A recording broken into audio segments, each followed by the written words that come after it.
She'd spent 6 months brokering peace between kingdoms that had been bleeding each other dry for generations. Queen Evelyn Hart had signed treaties in freezing war tents, negotiated with warlords who saw women as decorations, and dragged the Northern Kingdom back from the edge of collapse. But none of that prepared her for what she'd find in her own goddamn bedroom. Sometimes the knife that cuts deepest is the one held by the hand you trusted most. This is the story of a woman who thought loyalty meant something, who believed love was more than a political transaction, and who learned the hardest way possible that the throne you sit on means nothing if the people closest to you are sharpening knives behind your back. If you want to see how a queen rises from the ashes of betrayal, stick around until the end. Hit that like button and drop your city in the comments so I know my tribe is watching. Attenzione. The carriage wheels hit cobblestone harder than Evelyn expected, jarring her awake from a half-sleep she hadn't meant to fall into. 6 months. That's how long she'd been gone, dragging stubborn northern lords to a negotiating table they'd rather have burned. Her back ached from sleeping in military camps. Her hands were calloused from shaking hands with men who smiled while plotting her failure. But she'd done it. She'd actually done it. The peace treaties were signed, the northern borders were secure, and she was coming home early, 3 weeks ahead of schedule, because she couldn't stand another day away from Adrian. She pressed her palm against the carriage window, watching the palace come into view through sheets of rain. Blackthorn Manor stood like a crown of stone against the gray sky, all dark towers and ancient walls that had weathered centuries of wars. Her home. Their home. God, she'd missed him. The servants weren't expecting her. That was intentional. Evelyn had sent word to the palace that she'd be delayed another month, a calculated lie to make sure Adrian wouldn't prepare some exhausting formal welcome. She didn't want trumpets and crowds. She wanted to walk through the front door, find her husband in his study, and fall into his arms without a kingdom watching. Simple. Private. Theirs. The carriage stopped. Rain hammered the roof like accusatory fingers. Evelyn gathered her cloak, stepped down into the mud, and walked toward the servants' entrance. Her guard, Marcus, moved to follow, but she waved him off. Not tonight. Tonight she was just a wife coming home. The door opened with a soft creak. Inside, the manor was quiet. Too quiet. The grand hallway stretched out before her, lit by scattered candles that threw dancing shadows across portraits of Blackthorn ancestors. Men and women who'd ruled with iron and blood, their painted eyes following her as she moved deeper into the house. She could hear voices ahead, low, muffled, coming from the grand hall. Evelyn smiled. Adrian must be hosting some late-night council meeting, probably trying to handle kingdom business without her, bless his ambitious heart. She'd surprise him, make some joke about him needing her diplomatic touch, and then drag him upstairs before he could argue. The grand hall doors were cracked open, golden light spilling through. She could see shadows moving inside. 2 figures, close together, swaying slightly like dancers without music. Her hand touched the door, and then the world stopped. Adrian stood in the center of the hall, bathed in candlelight, his hands buried in someone's dark hair. He was kissing her, deep, desperate, the kind of kiss that had nothing to do with politics and everything to do with hunger. The woman's back was to Evelyn, but she didn't need to see her face. She knew that dress. She knew that posture. Lady Celine Royce. Her closest friend. Her confidant. The woman who'd written her letters every week while she was gone. Letters full of encouragement and support and lies. Evelyn's breath caught in her throat, a sound too small to be a gasp, but too sharp to be nothing. Neither of them hurt her. Adrian's hands moved down Celine's waist, pulling her closer, and she laughed against his mouth, a low, satisfied sound that cut through Evelyn like broken glass. Move. She needed to move, to speak, to do something other than stand there like a statue, but her body wouldn't obey. Adrian pulled back just enough to murmur something against Celine's lips. Evelyn couldn't hear the words, but she saw Celine smile, saw the way her fingers traced his jaw with the casual intimacy of someone who'd done it 1,000 times before. How long? The thought hit her like a fist. How long had this been happening? Adrian kissed Celine again, slower this time, savoring it, and Evelyn finally understood why the servants had looked at her strangely when she arrived, why the halls were so empty, why no one had greeted her at the door. They already knew. Everyone already knew. She took a step back, her heel clicking against marble, and this time the sound was loud enough.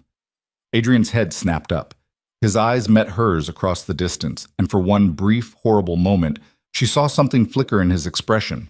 Not guilt, not shame, annoyance, like she'd interrupted something important. Celine turned, her face a perfect mask of shock that didn't quite reach her eyes. "Oh, Evie," she started to say, but Evelyn was already moving, her legs carrying her backward down the hall, away from the light, away from the two people she'd trusted most in this world. She made it to the east wing before her knees gave out. Her back hit the wall, and she slid down, her dress pooling around her like a puddle of wasted dignity. The stone was cold against her spine. Good. She needed cold. She needed something real and solid because everything else had just turned to smoke. Footsteps echoed down the hall, Adrian's steady and unhurried. He rounded the corner and stopped a few feet away, hands in his pockets like this was a casual conversation about grain shipments. His shirt was still wrinkled from Celine's hands. A piece of her dark hair clung to his shoulder.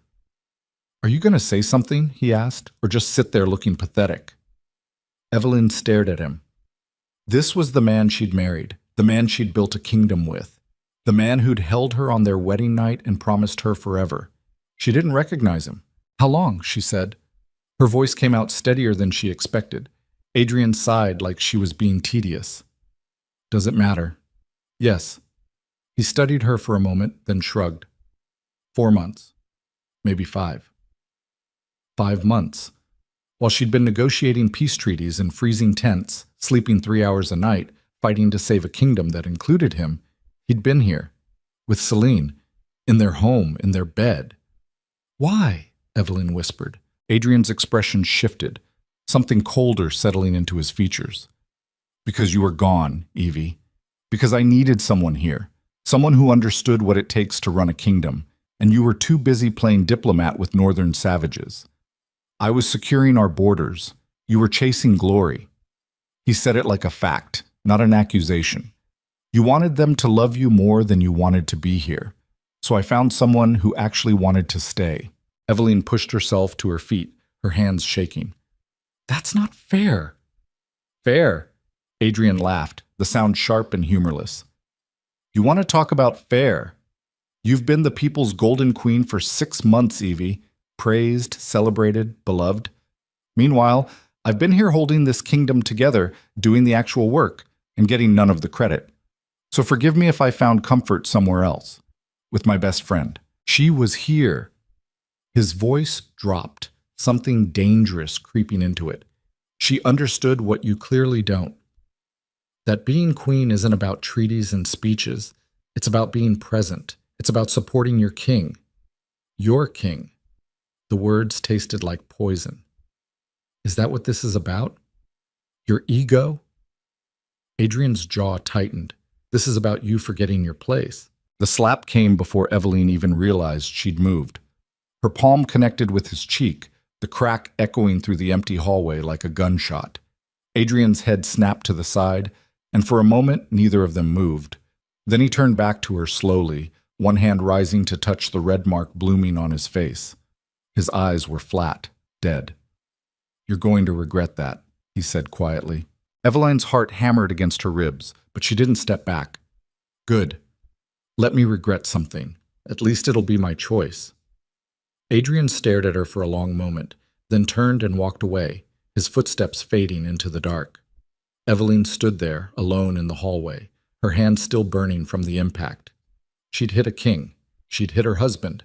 And somehow, it was the most honest thing that had passed between them in months. The next morning came too fast and too bright. Evelyn hadn't slept. She'd spent the night in one of the guest chambers, staring at the ceiling, her mind racing through every conversation, every letter, every moment of the last 6 months, trying to find where it had all gone wrong. But there was no single moment, no clear break, just a slow, steady erosion of everything she'd thought was solid. A knock on the door, soft, hesitant. "Come in," Evelyn said. The door opened and Mira stepped inside, her head bowed. The young servant girl looked terrified, her hands twisting in her apron. "Your Majesty," she whispered, "I brought breakfast." "Thank you." Evelyn watched her set the tray down, noting the way her hands shook. Mira. The girl froze. Yes, Your Majesty. How long have you known? Mira's face went pale. Don't lie to me. Please. Evelyn kept her voice gentle. I just need the truth. Tears welled in Mira's eyes. 3 months, she whispered. Maybe longer. We weren't supposed to say anything. The king made it clear that anyone who spoke would be dismissed. But, Your Majesty, I'm so sorry. We all are. It's not right what he's doing. It's not right at all. Evelyn nodded slowly, something cold and sharp settling in her chest. Thank you for telling me. Mira fled, leaving Evelyn alone with the untouched breakfast and the crushing weight of confirmation. The servants knew. The court knew. Everyone knew, and they'd all chosen silence over loyalty. She stood, walked to the window, and looked out over the palace grounds. Nobles were already gathering in the courtyard below, preparing for the day's sessions. She could see Celine among them, laughing with a group of ladies, looking radiant and unbothered. Of course, why would she be bothered? She'd won. Evelyn's reflection stared back at her from the glass, dark circles under her eyes, hair still tangled from yesterday's travel. She looked like someone who'd been fighting a war, and maybe she had been. She just hadn't realized the enemy was inside her own walls. A sharper knock interrupted her thoughts. The door opened without permission, and Celine swept in, all false concern and perfectly styled hair. Evie, darling, she started, reaching out as if to embrace her. Evelyn stepped back. Don't. Celine's hands dropped. Her expression shifted, the mask of concern slipping just enough to reveal something colder underneath. I came to explain. There's nothing to explain. I saw everything I needed to see. You don't understand what it's been like here. Celine's voice took on a practiced sweetness. Adrian was lonely, Evie. You left him alone for months, and he needed... If you finish that sentence, Evelyn said quietly, I will have you removed from this palace by force. Celine blinked, genuine surprise crossing her face. You can't do that. I'm still queen. Evelyn met her eyes. And right now I'm deciding whether you're worth the scandal of a public exile or if I should just let everyone watch you destroy yourself. Celine's expression hardened.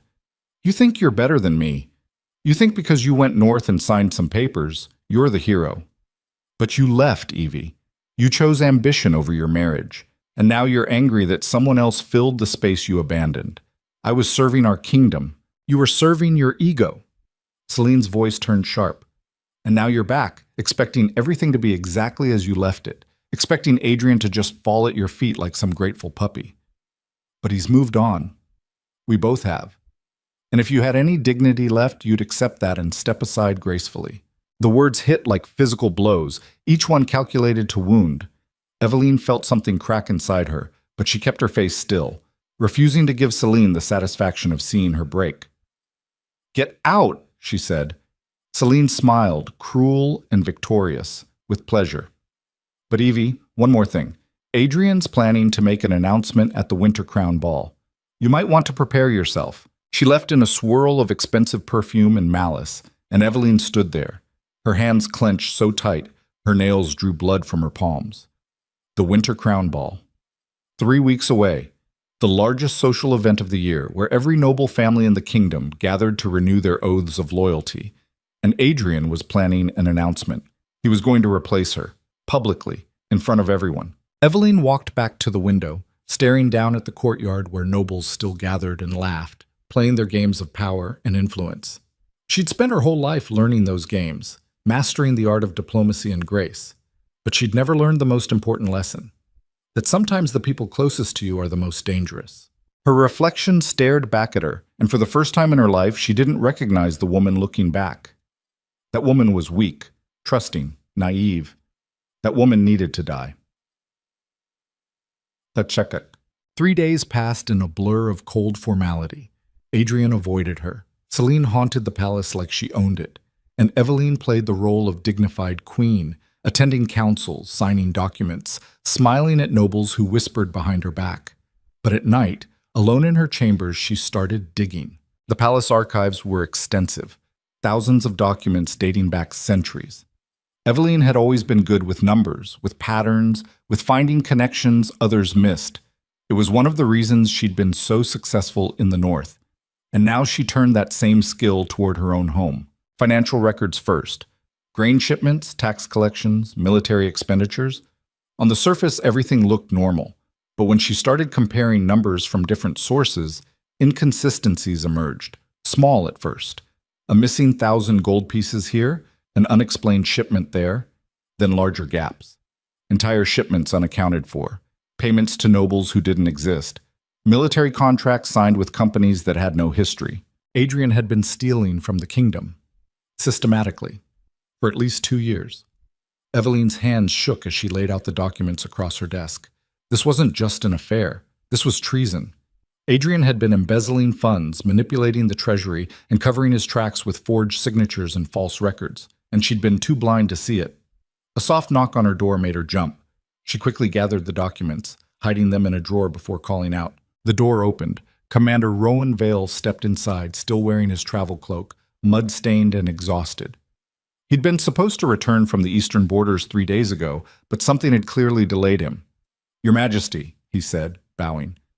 "I apologize for my appearance. I came straight here." Evelyn studied him. Rowan was one of the few people in the palace she still trusted, though she couldn't say why. Maybe because he'd never played court games. Maybe because he'd always treated her like a person instead of a crown. "What happened?" she asked. Rowan's jaw tightened. "I need to speak with you, privately, about the king." Eveline's heart jumped. "Close the door." He did, then turned to face her, his expression grim. "Your Majesty, I don't know how to say this gently, so I'll just say it. King Adrian tried to have me killed." The room tilted. "What?" 3 nights ago, on my way back from the eastern borders, my convoy was ambushed. Professional soldiers, not bandits. They knew exactly where we'd be and when. Rowan pulled a folded letter from his cloak, tossed it on her desk. "I found this on one of the bodies. It's Adrian's seal." Eveline opened the letter with trembling hands. The orders were clear. Eliminate Commander Vale. Make it look like border raiders. No witnesses. Adrian's signature sat at the bottom, bold and unmistakable. "Why?" Evelyn whispered. "Why would he do this?" Rowan's expression was carefully neutral. "Because I refused to falsify military reports. He wanted me to inflate threat assessments from the north, justify larger military budgets. When I wouldn't cooperate, he tried to exile me. When that didn't work, he decided to make it permanent." Evelyn set the letter down, her mind racing. How many others? How many people had Adrian removed because they wouldn't play along? "I don't know," Rowan said quietly. "But, Your Majesty, you need to be careful. If he's willing to kill me, he won't hesitate to come after anyone else who threatens his control, including you." The words hung in the air between them, heavy with implication. "He's going to announce Celine as the new queen at the winter ball," Eveline said. "Isn't he?" Rowan nodded slowly. "That's the rumor in the guard. He's been quietly building support among the nobles, promising them favorable trade deals and positions if they back the transition. He's framing it as necessary for stability, claiming you've been absent too long and the kingdom needs a queen who's present." "Translation?" Evelyn said bitterly. "A queen he can control." "Yes." She stood, pacing to the window. Outside, storm clouds gathered over the palace, dark and threatening. "Can you prove any of this?" "I can prove he tried to kill me. The rest is speculation, but the evidence is there if you know where to look. Financial irregularities, forged documents, nobles suddenly becoming wealthy after supporting him." Rowan paused. "Your Majesty, what are you planning to do?" Evelyn turned to face him, something cold and sharp settling in her chest. "I'm going to destroy him." Rowan's eyebrows rose. "That's a dangerous game." "He started it." She walked back to her desk, pulled out the financial records she'd been compiling. "I found evidence of embezzlement, fraud, and treason. If we can gather enough proof before the winter ball, we can expose him publicly, turn his own celebration into his downfall. And if we can't gather enough proof, then I'll improvise." Evelyn met his eyes. "Rowan, I need to know. Are you with me?" The commander studied her for a long moment, something shifting in his expression. "I've served this kingdom for 20 years, Your Majesty. I've seen good rulers and bad ones, and I've learned that loyalty isn't about crowns or titles. It's about doing what's right. He straightened, his hand going to his sword hilt in salute. So yes, I'm with you. Relief flooded through her. Then we have work to do. The next 2 weeks were a careful dance of deception. During the day, Eveline played the role of broken queen, attending councils with downcast eyes, letting nobles whisper about her weakness. At night, she and Rowan worked in secret, gathering evidence, interviewing loyal servants, building a case that could bring Adrian down. They discovered more than she'd expected. Adrian hadn't just stolen money, he'd been systematically removing anyone who questioned him, replacing loyal advisors with corrupt ones who'd look the other way. He'd forged treaties, manipulated trade agreements, and sold military secrets to neighboring kingdoms. The man she'd married was a traitor in every sense of the word, but proving it was harder than finding it. Adrian had been careful, covering his tracks with layers of plausible deniability. Every fraudulent contract had a legitimate signature. Every missing shipment had a reasonable explanation.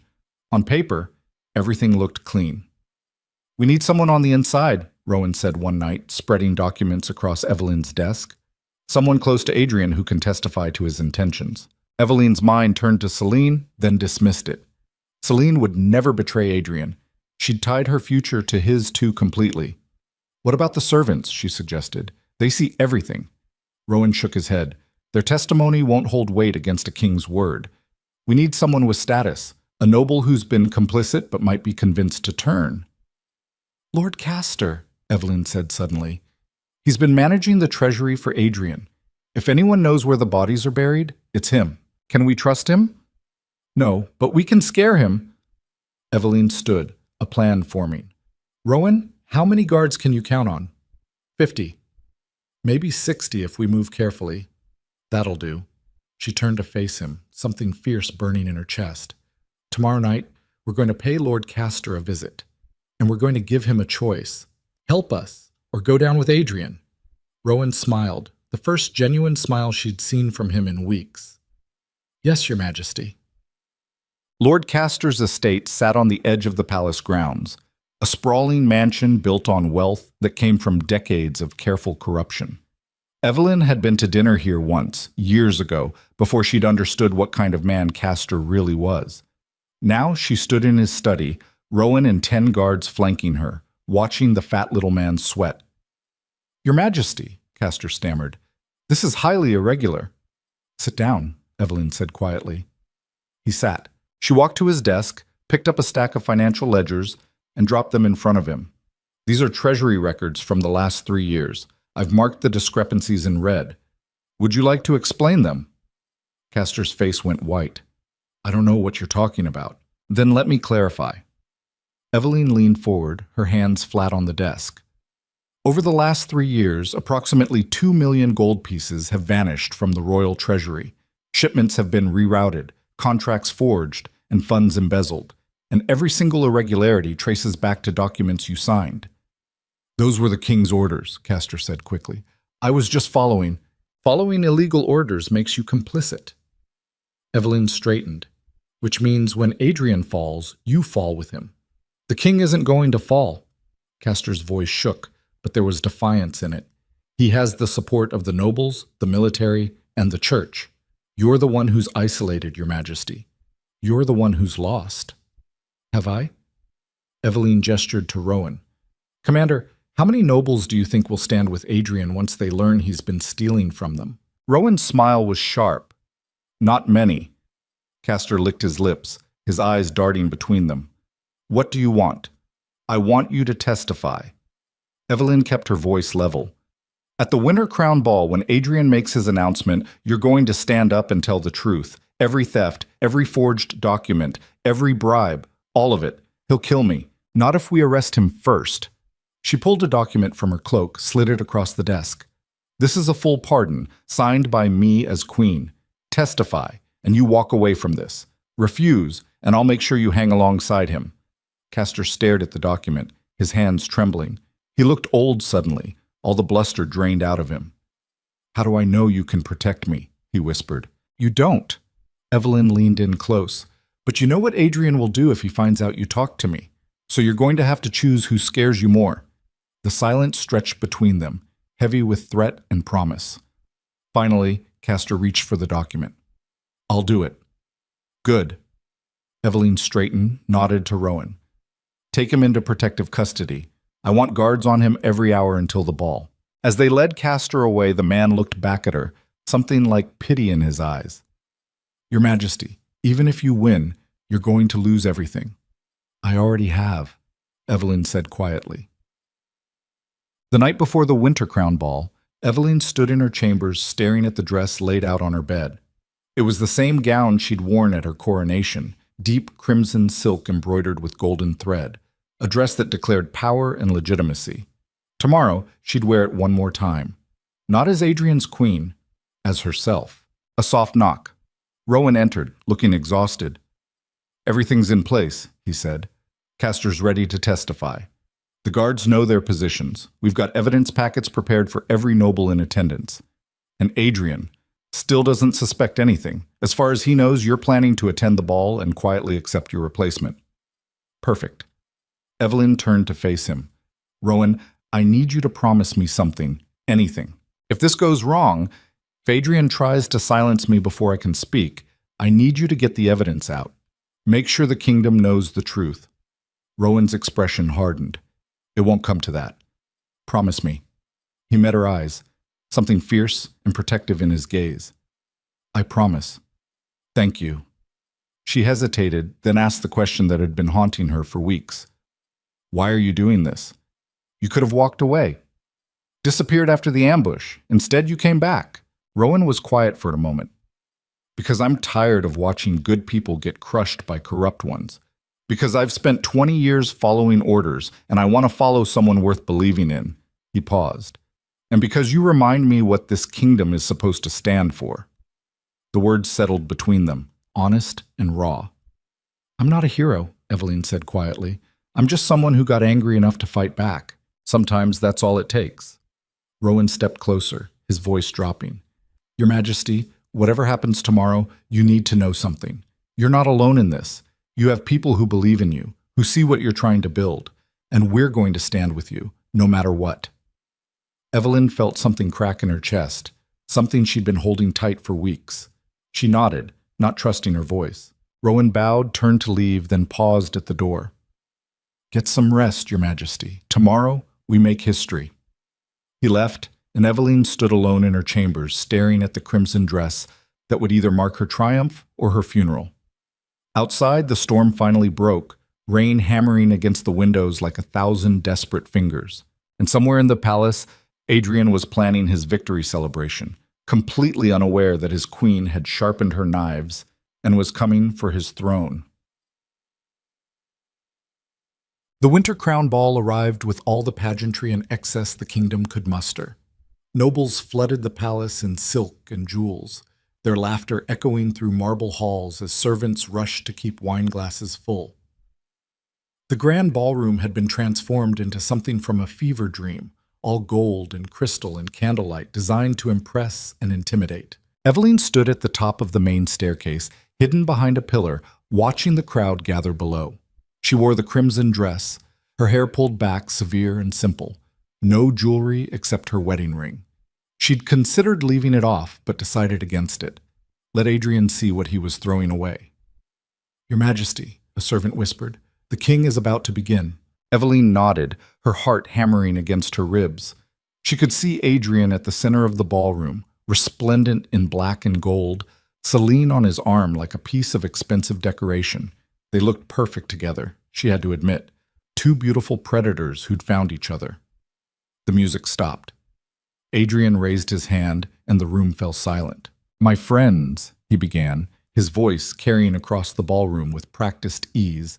Tonight, we gather to celebrate not just the turning of seasons, but the dawn of a new era for our kingdom. Evelyn's hands clenched.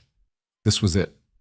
I know there have been rumors, Adrian continued, whispers about changes in the royal household. And I stand before you tonight to confirm those whispers are true. Gasps rippled through the crowd. Nobles leaned in, hungry for scandal. For too long, our queen has been absent. Serving the kingdom abroad, yes, but absent nonetheless. And in her absence, I've had the privilege of working closely with someone who has proven herself invaluable to our continued prosperity. He turned to Celine, took her hand. Lady Celine Royce has been my closest advisor, my trusted confidant, and my partner in governance. And tonight, I am proud to announce that she will soon be something more. The crowd erupted in shocked murmurs. Some nobles looked scandalized, others looked calculating, already measuring how this shift in power would affect their own positions. And that was when Evelyn moved. She descended the staircase slowly, deliberately, her crimson dress flowing behind her like spilled blood. The crowd noticed her immediately, conversations dying mid-sentence as heads turned. Adrian's speech faltered. His eyes found hers across the distance, and she saw recognition flash across his face. Fear. Good. Forgive the interruption, Evelyn said, her voice cutting through the sudden silence. But I believe my husband was about to make a terrible mistake. She reached the ballroom floor, walked through the parting crowd like a blade through water. Nobles scrambled out of her way, their faces a mixture of shock and morbid fascination. Adrian recovered quickly, his expression shifting to one of practiced concern. Evie, this isn't the time. Oh, I think it's exactly the time. Evelyn stopped a few feet away from him, close enough to see the muscle jumping in his jaw. You wanted to make an announcement, so let's make one. Let's tell everyone the truth. Adrian's smile turned dangerous. The truth is that you've been absent for months while I held this kingdom together. The truth, Evelyn said louder, is that while I was negotiating peace treaties in the north, you were here embezzling funds, forging documents, and committing treason against the very kingdom you claim to love. The ballroom exploded in noise. Nobles shouted, some in outrage, some demanding proof. Adrian's face went white, then red with fury. You're hysterical, he said. Grief and jealousy have obviously... I have proof. Evelyn gestured, and Rowan stepped forward from the crowd, carrying a wooden chest. Inside this chest are 3 years of financial records, forged contracts, falsified military reports, and testimony from nobles you've been bribing. She met Adrian's eyes. Did you really think I wouldn't notice 2 million gold pieces missing from the treasury? That's absurd, Adrian said, but his voice had lost its certainty. Those records are sealed. You have no authority. I'm the queen. Evelyn's voice turned to ice. I have every authority. She opened the chest, began pulling out documents, handing them to nearby nobles. Lord Harrington, you might be interested in this contract showing your grain shipments were rerouted and sold to enemy kingdoms. Lady Westbrook, here's the record of the bribe you received to support my husband's bid to replace me. And Lord Castor, she turned to where Castor stood, flanked by guards. Would you like to tell everyone how long you've been helping the king steal from his own people? Castor stepped forward, his face gray with terror and resignation. 3 years, he said, his voice barely audible.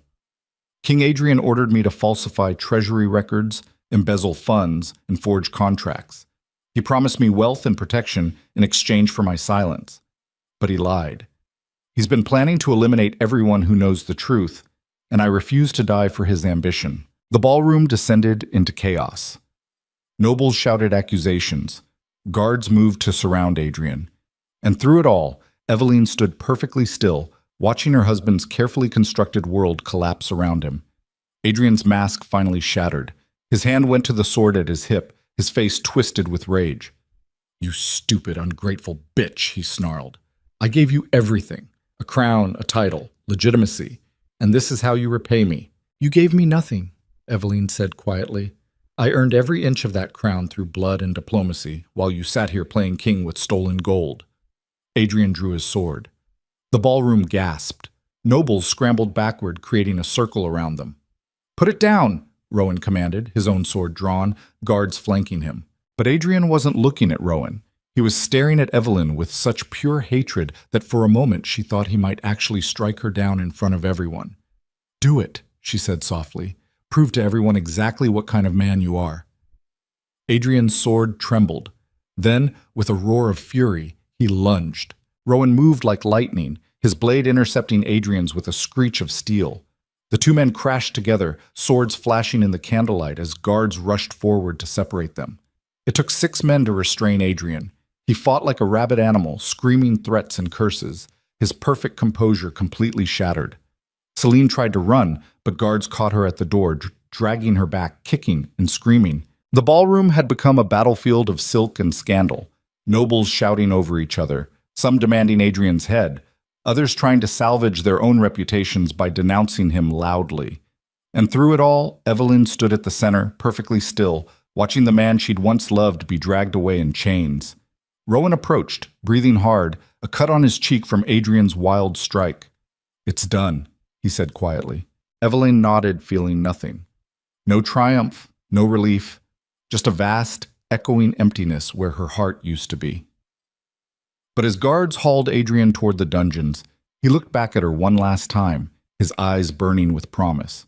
"This isn't over," he snarled. "You think you've won, but you have no idea what's coming. I have allies you've never even heard of, Evie. Powerful people who won't let you destroy everything I've built. And when they come for you, and they will come for you, there won't be anywhere in this kingdom you can hide." The doors slammed shut, cutting off his threats, but the words lingered in the air like poison. Evelyn felt Rowan's hand on her shoulder. "We'll protect you," he said. She nodded, but deep down, she knew the truth. Adrian might be in chains, but the real war was just beginning. The dungeons beneath Blackthorn Manor smelled like rot and old fear. Evelyn descended the stone steps slowly, each footfall echoing in the narrow passage like a countdown. 2 guards flanked her, their torches throwing dancing shadows across walls that had witnessed centuries of suffering. She shouldn't be here. Rowan had made that clear when she'd announced her intention to visit Adrian in his cell. "It's too dangerous," he'd said. "Let him rot. You don't owe him anything." But this wasn't about owing. This was about ending things properly, on her terms. The guard stopped at the last cell, iron bars thick as a man's wrist. Beyond them, Adrian sat on a stone bench, still wearing the clothes from the ball, now stained and wrinkled. He looked up when he heard her approach, and something flickered in his eyes. Not remorse, something sharper. "Come to gloat?" he asked. Evelyn stepped closer to the bars, close enough to see the bruise blooming on his jaw where one of the guards had gotten enthusiastic during the arrest. "No. I came to understand." "Understand what? Why?" She kept her voice level. "Why you threw everything away. We had a kingdom, Adrian. We had power, stability, a future. And you destroyed it for what?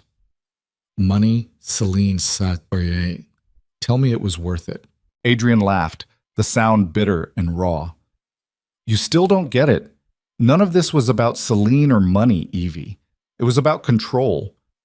You think I was content playing second fiddle to the golden queen everyone loved, the diplomat, the peacemaker. While I sat here and signed your papers like some glorified clerk, I never made you feel that way. You didn't have to." Adrian stood, walked to the bars. "Every time you succeeded, every treaty you signed, every northern lord who praised your wisdom, it was another reminder that you were better at this than me. And I couldn't stand it. So yes, I found ways to take back control. The money gave me power you didn't know about. Celine gave me someone who looked at me like I was the center of the universe instead of your assistant. And it felt good, Evie. It felt like I was king again instead of your shadow. The words should have hurt. Maybe they would have, a month ago. Now they just felt empty, like Adrian was confessing to crimes she'd already convicted him for in her mind. "You could have talked to me," she said quietly. "And said what? That I was jealous of my own wife, that I resented your competence. That would have gone over well." Adrian's fingers wrapped around the bars. "No, I chose a different path. And maybe I made mistakes, but at least I tried to be something more than your footnote. You tried to have Rowan killed. He was a problem. You embezzled from our people. They wouldn't have missed it. You betrayed me." The words came out sharper than she intended. "With my best friend. In our home. While I was bleeding for this kingdom." Adrian's expression shifted, something almost like pity crossing his face. "You want to know the truth, Evie? Celine approached me. She saw how you treated me, how you barely noticed I existed unless you needed a signature or a public appearance. And she offered me something you never did.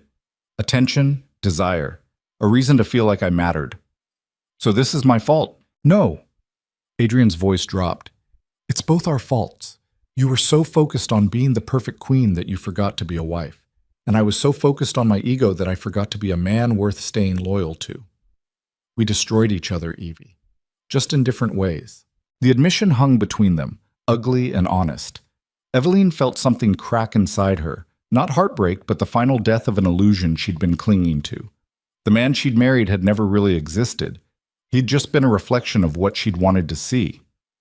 "What happens now?" Adrian asked. "You stand trial, face the nobles you've stolen from, answer for your crimes, and then exile if you're lucky. Execution if they want blood." Evelyn met his eyes. "I won't intervene either way." Adrian nodded slowly, like he'd expected nothing less. "For what it's worth, I did love you once.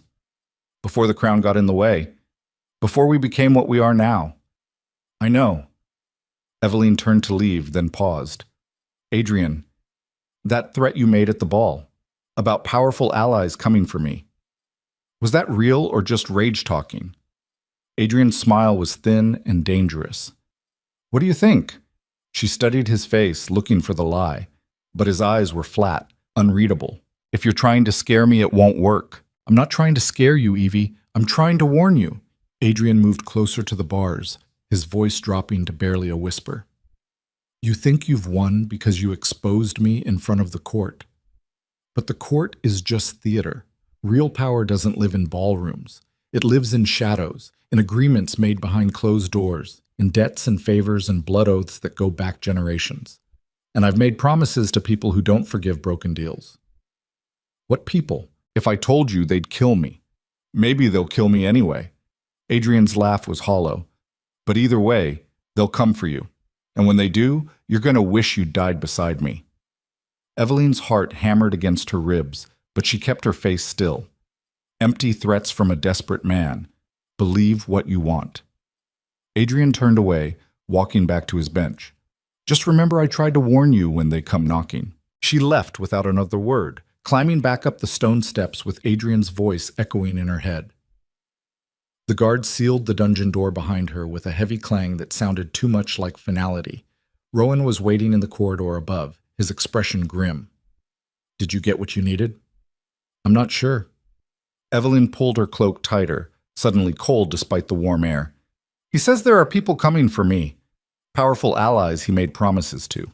He's trying to manipulate you, make you paranoid so you'll doubt yourself." "Maybe. But what if he's not?" Rowan's jaw tightened. "Then we'll deal with them like we dealt with him, together." The words settled between them, solid and reassuring. Evelyn nodded, letting herself believe it for a moment, but as they walked back toward her chambers, she couldn't shake the feeling that Adrian's warning had been real, that somewhere in the shadows, something was already moving toward her, and this time, she might not see it coming until it was too late. Tsag. The trial began 3 days later in the Great Hall, packed with nobles who'd come from across the kingdom to watch a king fall. They filled the galleries like vultures, their silk and jewels grotesque against the somber proceeding. This wasn't justice. This was entertainment. Evelyn sat on the raised platform where the throne normally stood, but she'd had it removed. This wasn't about crowns. This was about accountability. Adrian was brought in chains, flanked by guards. He'd been given clean clothes, his hair combed, his face shaved. Someone had tried to make him look regal, but the iron around his wrists ruined the effect. He looked like exactly what he was, a criminal. The charges were read by Lord Chancellor Harwick, his voice booming across the hall. Embezzlement, treason, conspiracy to commit murder, fraud, adultery. The list went on, each accusation punctuated by gasps and murmurs from the crowd. "How does the accused plead?" Harwick asked. Adrian looked directly at Evelyn. "Guilty. On all counts." The hall erupted. Nobles shouted over each other, some demanding immediate execution, others calling for exile. Harwick slammed his staff against the floor, calling for order. Evelyn raised her hand, and the noise died. "You admit to these crimes." "I do." Adrian's voice was steady. "I embezzled funds to secure alliances you wouldn't approve. I ordered Commander Vale's death because he threatened those plans. I committed adultery because my marriage was already dead. And I attempted to replace you because this kingdom needs a ruler who's actually present." The last words were a blade aimed directly at her, and the crowd knew it. Some nobles nodded, their expressions thoughtful. Adrian was guilty, yes, but he was also giving voice to criticisms they'd been whispering for months. Evelyn felt the power in the room shift slightly. This was dangerous. Adrian was trying to turn his trial into an indictment of her. You claim the kingdom needs a present ruler, she said carefully. Yet you were the one stealing from the treasury while I secured peace treaties that will save thousands of lives. You were the one betraying loyal soldiers while I negotiated borders that will bring prosperity for generations. So tell me, Adrian, which one of us was truly absent? Adrian's smile was sharp. You were physically present in the north, yes, but you were absent here, Evie. Absent from your marriage, absent from the daily governance that keeps a kingdom running. You flew in like some conquering hero, signed your treaties, and expected everything to be exactly as you left it. But kingdoms don't wait for absentee queens. They move forward with or without you. The words hit their mark. Eveline could see nobles shifting, reconsidering. Adrian was good at this, even in chains. He'd always been good at reading a room, knowing exactly what to say to plant doubt. She stood, walked to the edge of the platform. My husband believes that presence is measured in proximity. That being a good ruler means staying inside palace walls and counting coins. But I believe leadership is measured in results, in lives saved, in wars prevented, in futures secured. She turned to face the assembled nobles. I left this palace to serve our kingdom. And yes, that meant trusting others to maintain what we'd built here. Unfortunately, I trusted the wrong person. That's your defense, Adrian called out, that you were too naive to see what was happening in your own home. No. Eveline's voice turned to ice. My defense is that I was doing my job while you were stealing from yours. And now you want to make this about my absence instead of your crimes. But this trial isn't about me, Adrian. It's about you. And the evidence against you is overwhelming. She gestured and Rowan stepped forward with the wooden chest from the ball, now joined by 3 more. Financial records, testimonies, forged documents, the physical proof of Adrian's betrayal, laid out for everyone to see. Lord Castor was called to testify first. He looked small and frightened in the witness chair, but his voice held steady as he described 3 years of systematic fraud, how Adrian had ordered him to falsify records, how money had been funneled to secret accounts, how nobles had been bribed to support Adrian's eventual coup. Other witnesses followed. Servants who'd seen Celine and Adrian together, guards who'd been ordered to ambush Rowan, merchants who'd been paid to provide false invoices. Each testimony built on the last, creating a picture of corruption so complete it was almost artistic in its scope. Through it all, Adrian sat silent, his expression unreadable. Finally, as the sun began to set and cast long shadows across the hall, Harwick called for the verdict. The noble jury filed out to deliberate, leaving the hall in tense silence. Eveline returned to her seat, exhausted. Rowan approached, offered her water. You did well, he said quietly. Did I? Eveline took the cup, her hands trembling slightly. Half that room is still deciding whether Adrian had a point, whether I was negligent, whether this is somehow my fault. It's not, isn't it? She looked at him. I did leave. I did prioritize diplomacy over domestic stability. Maybe if I'd been here, he would have found another excuse. Rowan's voice was firm. Corrupt people don't need reasons, Your Majesty. They create them. Adrian chose his path long before you left for the north. The jury returned faster than expected. Guilty on all counts. The sentence, to be determined by the crown, ranged from exile to execution. Eveline stood, feeling the weight of every eye in the hall. Adrian looked up at her, something almost like curiosity in his expression, waiting to see what kind of queen she'd become. For the crimes of embezzlement, treason, and conspiracy to commit murder, she began, her voice carrying across the silent hall, I sentence Adrian Blackthorne to exile. He will be stripped of all titles, lands, and property. He will be escorted to the northern border and released with nothing but the clothes on his back. And should he ever return to this kingdom, the sentence will be changed to death. The hall erupted again, some nobles outraged at the leniency, others relieved. Adrian just stared at her, his expression unreadable. Why? He asked, his voice barely audible over the noise. Eveline met his eyes. Because you were right about one thing. This kingdom has seen enough blood, and I won't add to it unless I have no other choice. It was a lie. The truth was simpler and uglier. She couldn't bring herself to kill him. Not because she still loved him, but because some part of her, the part that had married him, trusted him, built a life with him, couldn't bear to watch him die. Maybe that made her weak. Maybe it made her human. Right now, she couldn't tell the difference. Adrian was led away for the last time. At the doorway, he paused, looked back at her one more time. "You'll regret this mercy," he said. "Probably," Evelyn replied. Then he was gone, and she was left standing alone on the platform, surrounded by nobles who couldn't decide if she was a hero or a fool. Okay. Celine's trial was shorter, more brutal. She'd tried to flee the capital twice before they caught her, and the nobles took that as proof of guilt before a single witness testified. Unlike Adrian, she had no defense, no eloquent speeches about kingdoms and duty. She just sat in the witness chair and glared at Evelyn with naked hatred. "You ruined everything," she said, when asked if she had anything to say in her defense. "You had a perfect life, a perfect marriage, and you threw it away to play diplomat. Adrian deserved better than you. We deserved better than you." "And yet you're the one in chains," Evelyn said quietly. Celine laughed, sharp and bitter. "For now. But you'll get what's coming to you, Evie. Adrian was right. There are people who won't forgive what you've done. And when they come for you, I hope I'm there to watch." The threat should have sounded empty coming from a woman facing exile. But there was something in Celine's eyes, a certainty that made Evelyn's skin crawl. The verdict was swift. Guilty. Exile. Same terms as Adrian, but in opposite directions.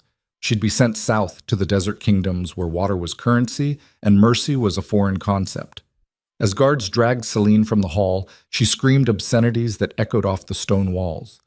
Evelyn watched her go, feeling nothing. No triumph, no relief. Just a bone-deep exhaustion that made her want to sleep for a year. "It's over," Rowan said, appearing at her side. "Is it?" Evelyn asked. He didn't answer, because they both knew the truth. Adrian and Celine were gone, but the damage they'd done remained. The court was fractured. Half the nobles supported Evelyn's decisions. The other half whispered that she was too harsh, too vengeful, too damaged to rule effectively. And then there were the threats. Adrian's mysterious allies, Celine's certainty that something was coming. Evelyn had won the battle, but the war felt like it was just beginning. 2 weeks after the trials, Evelyn stood in what used to be Adrian's private study, sorting through documents he'd left behind. Most of it was mundane. Trade agreements, military reports, correspondence with minor nobles, nothing incriminating beyond what they'd already used at trial. But then she found the locked drawer. It took Rowan and a pry bar to get it open. Inside was a single leather journal, no markings on the cover. Evelyn opened it, began reading, and felt her blood turn to ice. The journal was a ledger of debts and promises. Names she recognized, and names she didn't. Nobles Adrian had bribed. Merchants he'd paid off, guards he'd compromised.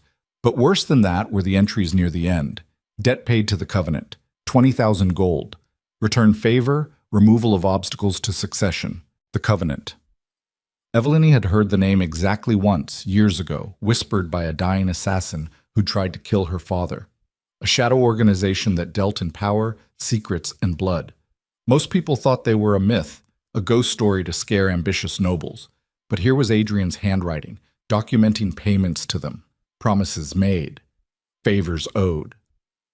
"Rowan!" she called out. He appeared in the doorway, took one look at her face, and crossed the room in 3 strides. "What is it?" She handed him the journal, read the last 10 pages. His expression darkened with each line. When he finished, he looked up at her with something like fear in his eyes. This can't be real. Adrian believed it was. And if he owed them a debt, if he promised them something he can't deliver now that he's exiled, they'll come to collect from you. Rowan closed the journal carefully, like it might explode. "Your Majesty, if the Covenant is real, if they're actually involved, we're in serious danger. These aren't nobles playing court games. They're assassins, spies, people who've toppled kingdoms for sport. What do they want?" Evelyn flipped to an earlier page, found a passage that made her stomach turn.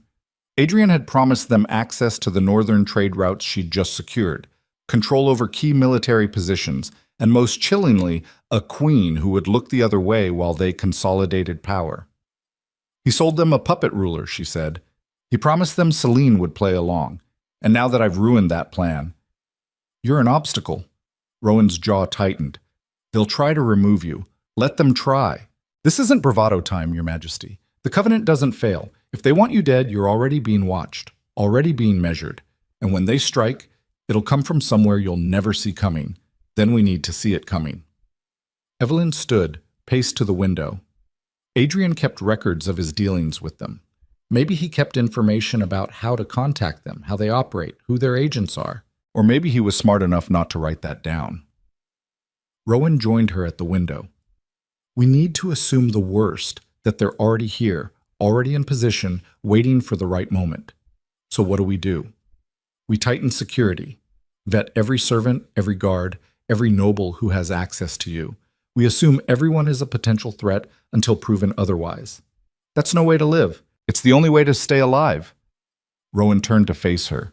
Your Majesty, I know you want to trust people. I know you want to believe in the good of this kingdom, but right now paranoia is the only rational response. Adrian warned you. Celine warned you. And now his own records confirm it. Something is coming, and it's going to be worse than anything we faced in that ballroom. Evelyn pressed her forehead against the cold glass, watching storm clouds gather over the city. Somewhere out there, in the shadows between buildings, in the faces of strangers in the market, the Covenant was moving, setting pieces in place, preparing to strike. She'd thought exposing Adrian would be the end of this nightmare. Instead, she'd just pulled back a curtain to reveal something much darker waiting behind it. I need to know who else Adrian contacted, she said. Every name in that journal needs to be investigated, and I need to find someone who knows about the Covenant, someone who's dealt with them before. There's a man, Rowan said slowly. Retired intelligence officer named Garrett Stone. He used to run covert operations for your father. If anyone knows about shadow organizations, it's him. Where is he? Last I heard, he was living in the southern mountains. Hermit life. Refused to have anything to do with the capital after your father died. Convince him to come. Evelyn turned from the window. Offer him money, titles, whatever it takes. I need someone who understands how these people think. And if he refuses, then I'll go to him myself. Rowan looked like he wanted to argue, but something in her expression stopped him. He nodded once, sharp and military. I'll send a messenger today. Thank you. Evelyn picked up Adrian's journal, felt the weight of all those secrets and lies. This stays between us. No one else sees it until we know who we can trust. Agreed. He left, and Evelyn was alone again with her dead marriage and her very living enemies. She opened the journal to a random page, found an entry from 3 years ago. Met with the Weaver today. She's remarkable. Beautiful, deadly, utterly without conscience. She says the Covenant can give me everything I want. All I have to do is pay the price when they ask. I said yes. I think Evie would call this treason. I call it insurance. The Weaver. Another name, another thread to pull. Evelyn closed the journal, locked it in her own desk, and tried not to think about how many secrets Adrian had kept, how many lies she'd lived beside without knowing. But most of all, she tried not to think about the fact that somewhere in this kingdom, someone called the Weaver was already planning her death, and she had no idea what they looked like, where they were, or when they'd strike. Garrett Stone arrived 3 days later, looking exactly like a man who'd spent the last decade trying to disappear. Gray hair pulled back in a knot, scarred hands, eyes that saw too much and trusted nothing. He walked into Evelyn's private chambers like he was casing it for threats, noting exits and weaknesses with professional precision. Your Majesty, he said, his voice rough from disuse. Thank you for coming. Evelyn gestured to a chair. I know you didn't want to return to the capital. Still don't. Stone remained standing, but Rowan said it was urgent, something about the Covenant. You know about them? I know they're real. I know they're dangerous.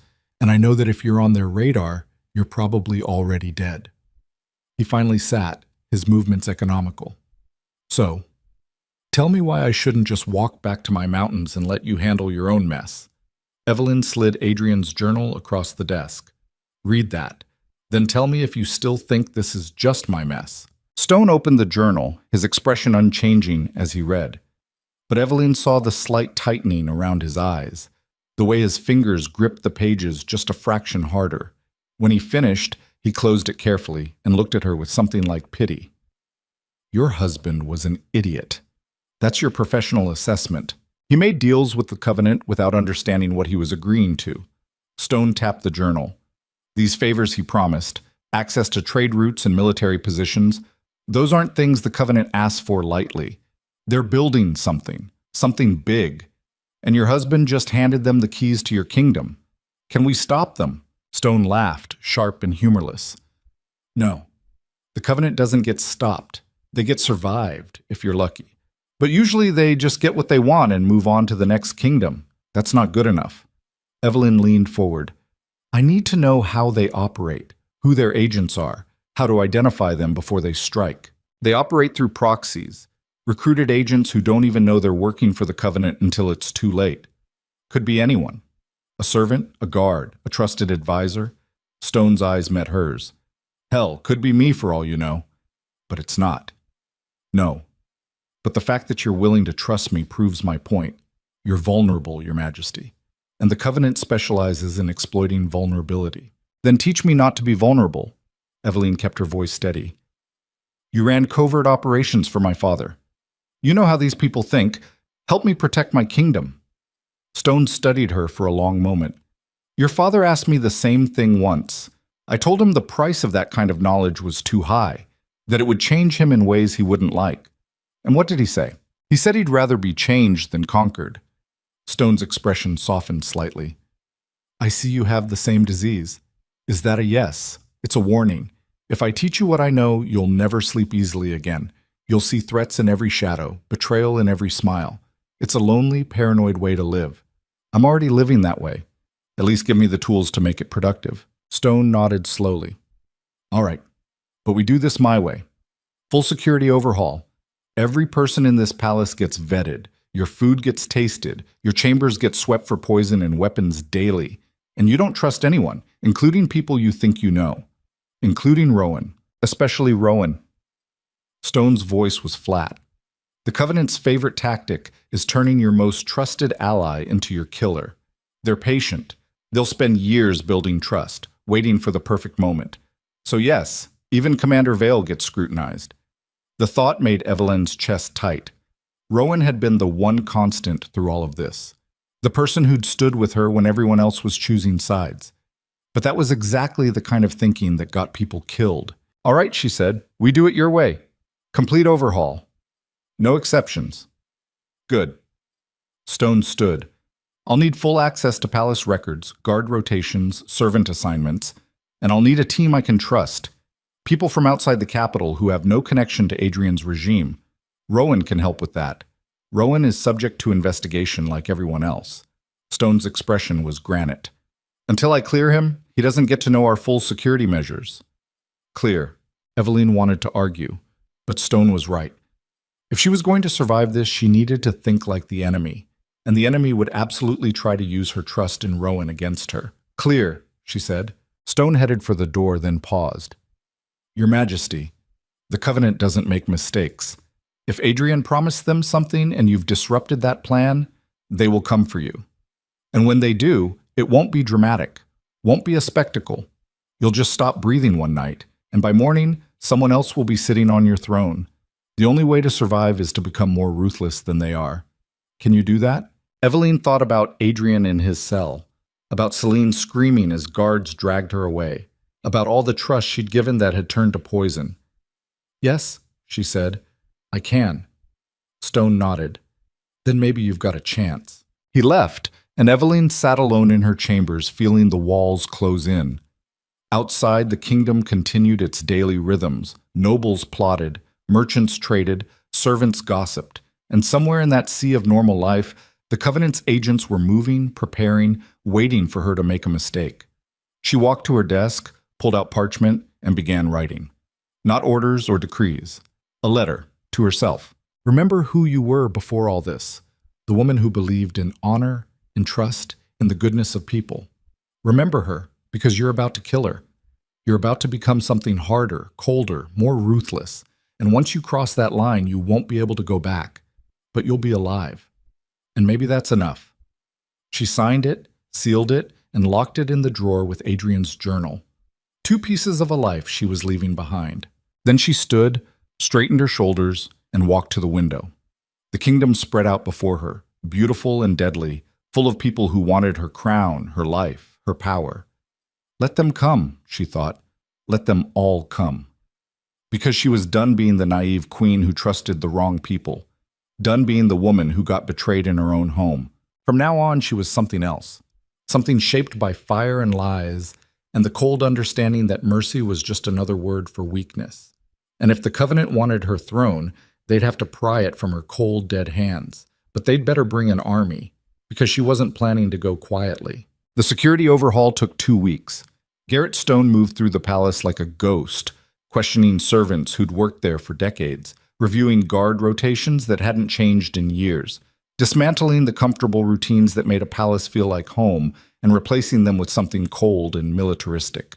Evelyn watched it happen from her chambers, signing off on terminations and reassignments, each one a small death of the life she'd known.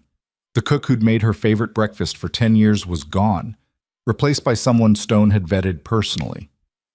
The head gardener who'd taught her about roses was dismissed after Stone found a gap in his employment history.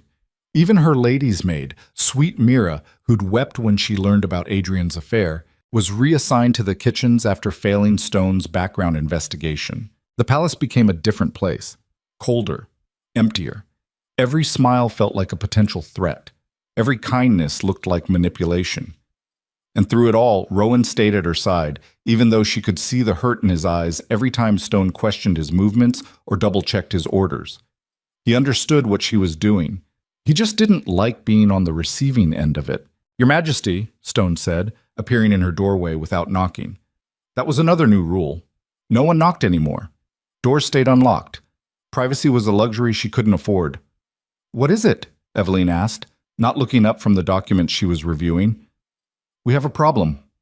Stone crossed to her desk, dropped a sealed letter in front of her. "This arrived an hour ago. No messenger, no courier, just appeared in your private chambers." Evelyn's blood went cold. Her private chambers were supposed to be the most secure location in the palace. Guards at every entrance, windows sealed. The fact that someone had gotten inside without being detected meant the security overhaul had failed before it even finished. She picked up the letter, noting the absence of any seal or marking. Just plain parchment, folded once. Inside, a single sentence in elegant script. "You have something that belongs to us. We would like it back." No signature, no demands. Just a statement of fact that made Evelyn's skin crawl. "What do they want?" she asked. Stone's expression was grim. "My guess, the northern trade routes Adrian promised them. Or you, removed from power so they can install someone more cooperative." "How did they get in here?" "That's what I'm trying to figure out." Stone gestured to the room. "I've had this chamber swept 3 times. Guards posted at every entrance. Windows checked for tampering. Either they've got someone inside our security team or they're using methods I've never seen before." Evelyn set the letter down, her hand steady despite the fear crawling up her spine. "What do you recommend? We move you. Tonight. Different chambers, different guards. Tell no one where you're going until you're already there. And if they find me anyway, then we know the leak is someone with access to real-time information about your location." Stone's eyes were flat. "Someone very close to you." The implication hung between them. Rowan. It always came back to Rowan. "I want him investigated again," Evelyn said quietly. "Everything. Where he goes, who he talks to, what he does when he's not with me. Already doing it." Stone picked up the letter, studied it against the light. "Your Majesty, there's something else. The handwriting. It's distinctive. Whoever wrote this has formal training. Noble education. This isn't some hired thug. This is someone from your world. Can you trace it?" "I can try. But if they're smart, and they clearly are, it'll lead nowhere. These people don't leave tracks unless they want to. Then what do? We wait." Stone met her eyes. "They've made contact. That means they want something from you. Eventually, they'll make a real demand. And when they do, we'll be ready." Evelyn nodded, trying to ignore the sick feeling in her stomach.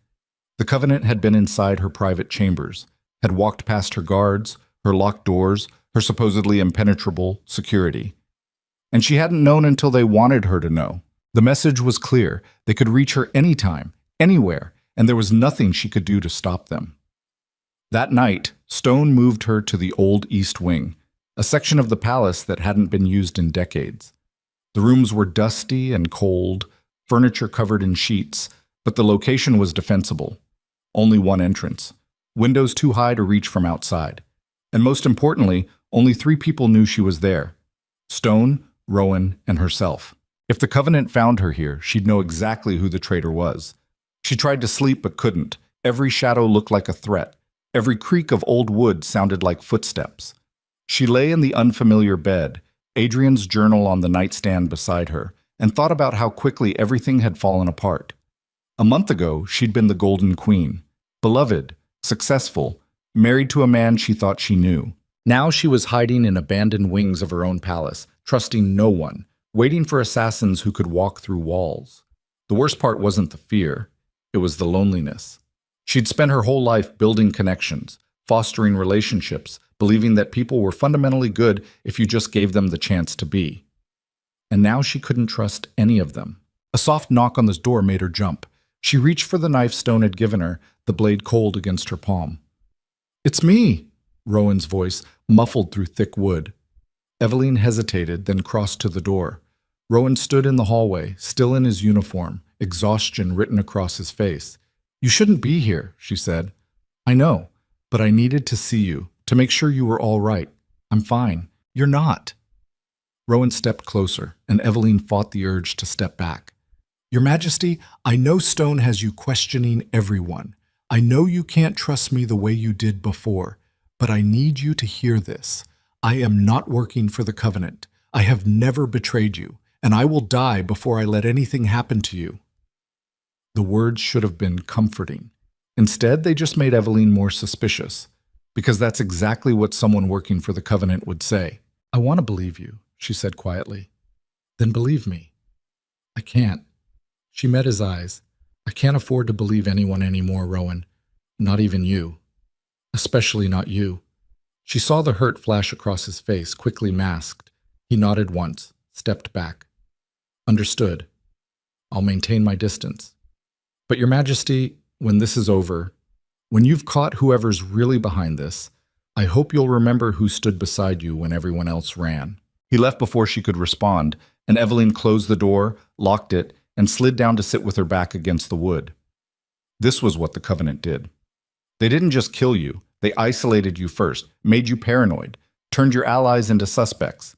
And by the time they actually struck, you were so alone and terrified that death almost came as a relief. But Evelyn refused to give them that satisfaction. She stood, walked to the window, and looked out over the dark kingdom. Somewhere out there, the Covenant was moving, planning, waiting. Let them wait, she thought, because she was done being reactive, done letting them dictate the terms. It was time to go hunting. Tobst. The next morning, Evelyn called a private council meeting. Just her, Stone, and Rowan. She decided that if Rowan was the traitor, she needed to keep him close enough to watch. And if he wasn't, she owed him better than this cold suspicion. "We're changing strategy," she announced. "No more waiting for the Covenant to make demands. We're going on offense." Stone raised an eyebrow. "With respect, Your Majesty, we don't even know who they are. Then we find out." Evelyn spread Adrian's journal across the table. He kept records of his dealings with them. Names, payments, favors. One of these people has to know how to contact them directly. "Most of these names are dead or exiled," Rowan said, scanning the pages. Adrian made sure to eliminate anyone who could expose him. Most, but not all. Evelyn pointed to an entry from 6 months ago. "Lord Vance Ashford. He received 50,000 gold from Adrian the same month I left for the north. The payment is labeled as trade consultation, but there's a note here. Ash knows the Weaver, can arrange meeting if necessary." "The Weaver," Stone muttered. "That name keeps coming up." "Who is she?" Evelyn asked. "Death in human form." Stone's expression was dark. "The Weaver is the Covenant's chief operative. She doesn't have a real name, at least not one anyone knows. She just appears, completes whatever task the Covenant assigned, and disappears. Rumor is she's killed at least 30 high-profile targets over the last decade. Kings, generals, merchant lords, all made to look like accidents or natural causes. And Adrian met with her. According to this, yes." Stone tapped the journal. "Which means Lord Ashford can lead us to her." Where is Ashford now? Rowan asked. Still in the capital. Evelyn had checked that morning. He attended Adrian's trial but kept quiet.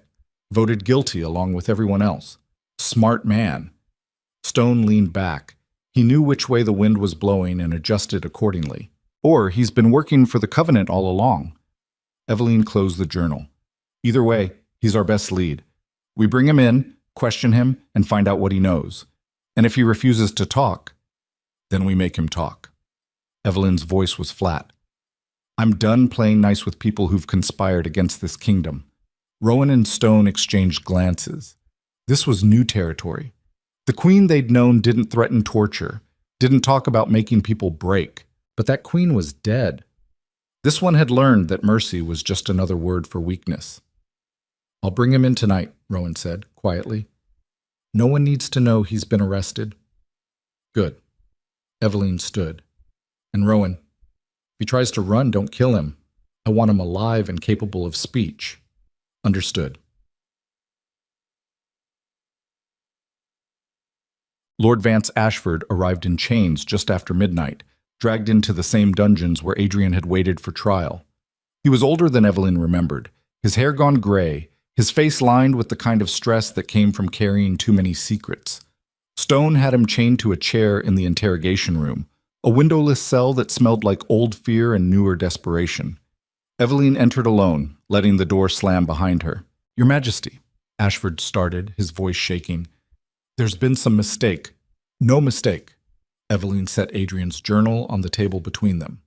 You took 50,000 gold from my husband 6 months ago. I want to know what you did to earn it. That was a legitimate business transaction. Trade consultation for introducing him to the Weaver. Evelyn opened the journal, turned it so he could see his own name in Adrian's handwriting. You arranged a meeting between a traitor and the Covenant's chief assassin. So you're going to tell me everything you know about both of them, or I'm going to let Commander Stone show you what happens to people who lie to their queen. Ashford's face went white. Your Majesty, you don't understand. The Covenant doesn't forgive betrayal. If I tell you anything, they'll kill me. If you don't tell me anything, I'll kill you. The words came out colder than Evelyn intended, but she didn't soften them. Your choice.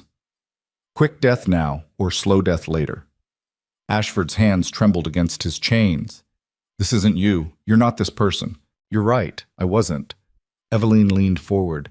But your king and his conspirators made me into something else. Something harder.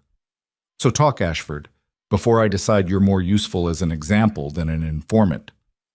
The silence stretched between them, heavy with threat. Finally, Ashford broke. The Weaver's name is Alara Thorne. At least, that's what she calls herself. I don't know if it's real. No one does. What else? She's been operating in this kingdom for at least 5 years. Maybe longer. The Covenant sent her to destabilize the monarchy, create opportunities for them to expand their influence. Adrian wasn't the first noble she recruited, just the most ambitious. Who else? I don't know all the names. The Covenant compartmentalizes. Everyone only knows their piece of the puzzle. Ashford's voice dropped. But I know she's still here, in the capital, waiting for her next move. What does she look like? That's the thing. Ashford met her eyes. She's a shapeshifter, not literally, but close enough. Different wigs, different clothes, different accents. I've met her 3 times, and each time she looked like a completely different person. The only constant is her eyes, pale gray, like winter sky. Evelyn's heart hammered. How do we find her? You don't. She finds you when she's ready. Ashford's chains rattled as he shifted. Your Majesty, if the Covenant sent that letter to your chambers, they're already moving. The Weaver is probably already in position, and once she decides to act, there's no stopping her. Everyone can be stopped. Not her. Ashford's laugh was bitter. She killed King Aldrich of the Southern Isles by replacing his physician. Spent 2 years building trust, treating his ailments, becoming irreplaceable. Then one day she gave him medicine that stopped his heart, made it look like natural causes. By the time anyone suspected murder, she was 3 kingdoms away. The words sent ice through Evelyn's veins. 2 years of patience. That was the kind of enemy she was facing. Someone who could wait, build trust, become part of the scenery before striking. Someone who could be anyone. Is there anything else? Evelyn asked. Anything that might help us identify her. Ashford hesitated. There's one thing. She always wears a ring. Simple silver band with no markings. She never takes it off. Said it was a gift from the Covenant when she earned her position. A ring. Not much, but more than they'd had before. Thank you, Lord Ashford. Evelyn stood. You'll remain in custody until this is over. If you've told the truth, you'll be exiled. If you've lied, you'll hang. And if the Covenant gets to me first, then you'll die knowing you tried to do the right thing. Evelyn headed for the door, then paused. One more question. How did Adrian contact the Weaver initially? He didn't. Ashford's voice was barely a whisper. She contacted him, appeared at a state dinner 2 years ago as a visiting dignitary's assistant, started a conversation about trade routes. By the end of the night, she had him convinced the Covenant could give him everything he wanted. It was like watching a spider wrap up a fly. Who was the dignitary? Lord Chancellor Harwick. The name hit Evelyn like a fist. Harwick. The man who'd presided over Adrian's trial. The man who'd served her father for 20 years. The man she'd trusted without question. That's impossible, she said. Is it? Ashford met her eyes. The Weaver spent months building a cover identity, played the loyal assistant perfectly. And when she was done with Adrian, she moved on to her next target. Whoever that is, they have no idea they're already compromised. Evelyn left the cell, her mind racing. If Harwick had brought the Weaver into the palace 2 years ago, did that mean he was working for the Covenant? Or had he been an unwitting pawn, his assistant a wolf in sheep's clothing? Stone was waiting in the corridor. Well, Harwick, Evelyn said, we need to find out everything about his visiting dignitary from 2 years ago. Who she was, where she came from, where she went after. On it. Stone turned to leave, then stopped. Your Majesty, if Harwick is compromised, then we assume everyone around me is compromised. Evelyn's voice was steady, despite the terror crawling through her chest. Until we find the Weaver, we trust no one. Fakat. The investigation into Harwick's assistant took 3 days. Stone worked around the clock, pulling records, interviewing servants, tracking down anyone who remembered the state dinner from 2 years ago. What he found was worse than Evelyn had feared. The assistant's name had been Lady Celine Marsh. Her credentials checked out. Minor noble family from the eastern provinces. Educated, charming, exactly the kind of person who'd work for a Lord Chancellor. But when Stone sent investigators to the eastern provinces, they found no record of her. No birth certificate, no family estate, no living relatives who remembered anyone named Celine Marsh. She was a ghost. A perfectly constructed identity that had existed just long enough to get the Weaver inside the palace. And Harwick, when questioned, insisted he'd never suspected anything wrong. She'd been recommended by another noble, someone whose name he couldn't quite remember. The whole thing had been arranged through letters that had since been destroyed. Convenient, Stone muttered, reviewing the transcripts of Harwick's interview. Too convenient, Evelyn agreed. Either he's the worst judge of character in history, or he's lying. Could be both. Stone set the papers down. But here's the thing. If the Weaver was here 2 years ago, who's to say she ever left? She could have created another identity, worked her way into a different position. She could be anyone. The thought made Evelyn want to scream. 2 years. The Weaver could have been watching her for 2 years, learning her habits, identifying her vulnerabilities, becoming invisible through familiarity. We need to find that ring, she said. The silver band Ashford mentioned. It's the only consistent identifier we have. Already started checking. Stone pulled out a list. I've got agents watching every servant, guard, and noble with access to you. Anyone wearing a simple silver ring gets flagged for investigation. What about people who don't wear jewelry? Then we look for tan lines, indentations on fingers. Any sign someone's removed a ring recently? Stone's expression was grim. Your Majesty, this is going to take time, and time is the one thing we might not have. Then we make time. Evelyn stood, paced to the window. The Covenant wants me dead or replaced, but they haven't moved yet. Why? Because they're waiting for something. Stone joined her at the window, the right moment, the perfect opportunity. Or maybe they're waiting for you to make a mistake. Then I won't make one. Everyone makes mistakes eventually. The words hung between them, prophetic and terrifying. That night, Evelyn couldn't sleep again. She lay in her new chambers, listening to guards patrol the hallway outside, and thought about everything that had gone wrong. Adrian's betrayal, Celine's lies, the Covenant's threats, and now the Weaver, somewhere in her palace, wearing a face Evelyn might see every day without knowing. How did you fight an enemy you couldn't identify? A soft sound made her freeze, not a knock, just the whisper of fabric against stone. Someone was in her room. Evelyn's hand found the knife under her pillow, her heart hammering so hard she thought it might burst. She lay perfectly still, eyes adjusted to the darkness, scanning for movement. There. A shadow by the door, human-shaped, moving with careful precision toward her bed. Evelyn waited until the figure was close, then rolled, blade flashing in the dark. She heard a grunt of surprise, felt the knife connect with something solid. Not flesh, armor under clothing. The figure moved fast, faster than Evelyn expected. A hand caught her wrist, twisted, and suddenly she was on her back, the knife clattering across the floor. Weight pressed down on her chest, pinning her to the bed. "Your Majesty," a familiar voice hissed. "It's me. Rowan." Evelyn's terror shifted to fury. "Get off me." He did, stepping back quickly. Evelyn scrambled for the knife, her hands shaking with adrenaline. "What the hell are you doing in my chambers?" she demanded. "Saving your life." Rowan held up something small and dark. "I found this under your bed. Poison vial. Someone was planning to release it while you slept. You'd have been dead by morning." Evelyn stared at the vial, her blood running cold. "How did you know it was there?" "Because I've been sleeping in the hallway outside your door for the last 3 nights. Rowan's voice was rough.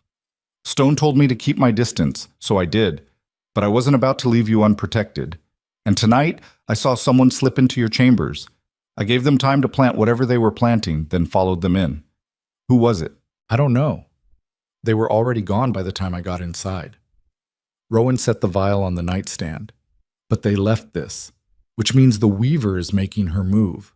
Or you're the Weaver, and this is all theater." Evelyn kept the knife between them. "How do I know you didn't plant that vial yourself?" She saw the hurt flash across his face, deeper this time. "You don't." Rowan's voice was flat. "You don't know anything for certain anymore. And I'm sorry for that. Sorry that I can't prove my loyalty in a way that satisfies you.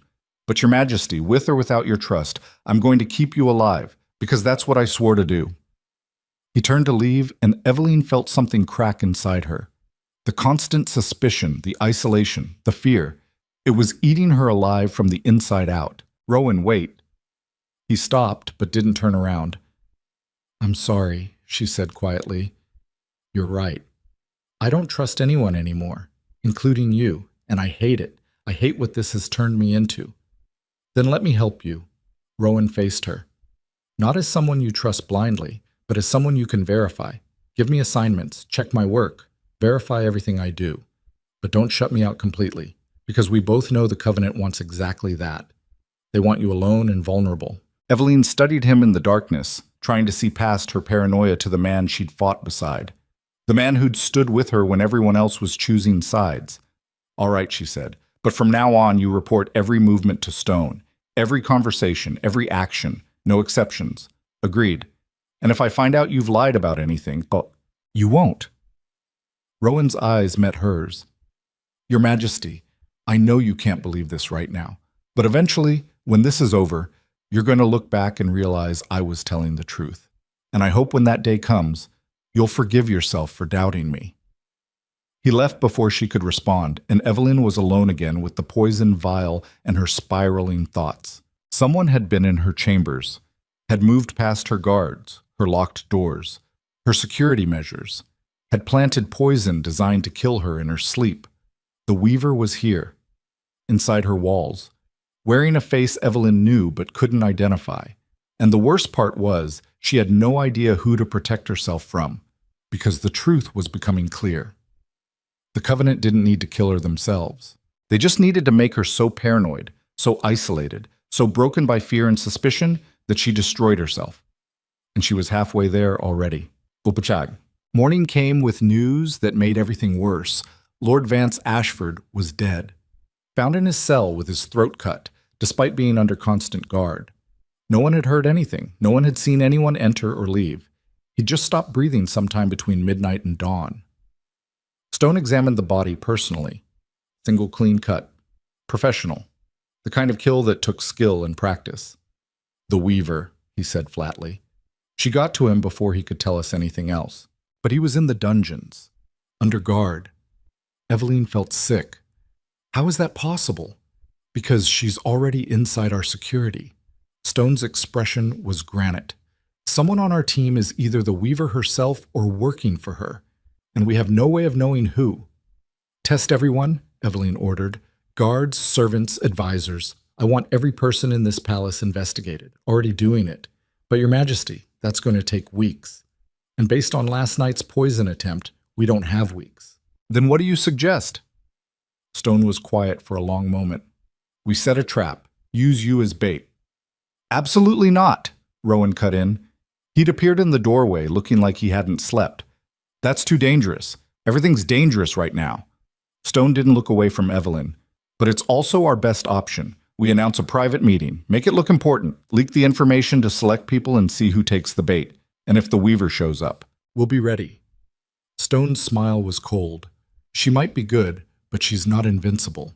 And she's been operating unopposed for too long.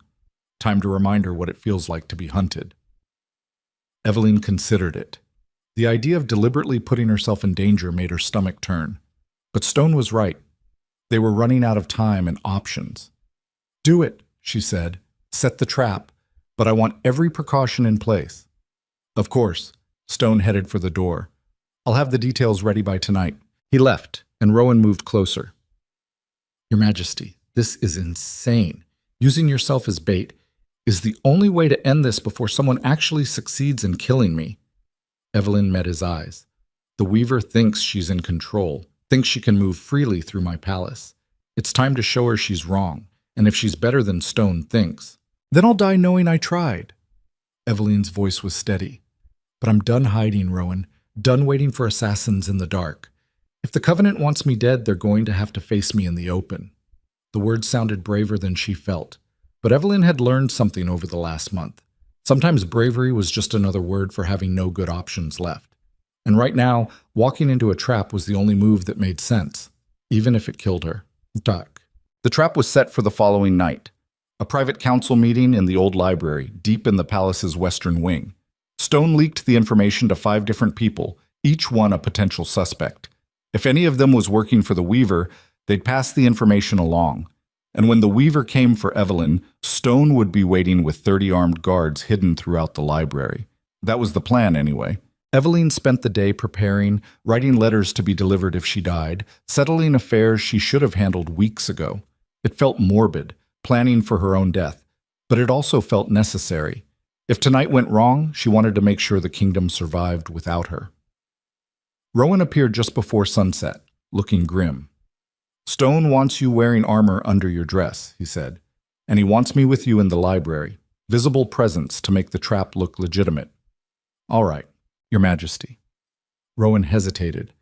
"If this goes bad, if the Weaver is better than we think, she won't be. But if she is, I need you to know that everything I've done, every decision I've made since the night we exposed Adrian, has been about protecting you. Not the crown, not the kingdom. You." The words hit harder than Eveline expected. She wanted to say something meaningful back, something that acknowledged the cost of his loyalty. But the paranoia that had become her constant companion wouldn't let her. "Thank you," she said instead. Inadequate, but all she could manage. Rowan nodded, understanding in his eyes. He'd stopped expecting more from her. Maybe that hurt worse than anything. Night fell like a hammer. Eveline dressed in dark green silk with leather armor underneath. The combination strange and uncomfortable. Stone had given her a new knife, smaller and sharper than the last. It sat against her ribs like a promise. The walk to the library felt like a funeral procession. Rowan walked beside her, 2 guards behind, stone walls pressing close on both sides. Somewhere in the shadows, Stone's hidden soldiers waited. The library doors stood open, lamplight spilling into the corridor. Eveline stepped inside and the doors closed behind her with a heavy thud. The room was exactly as she remembered.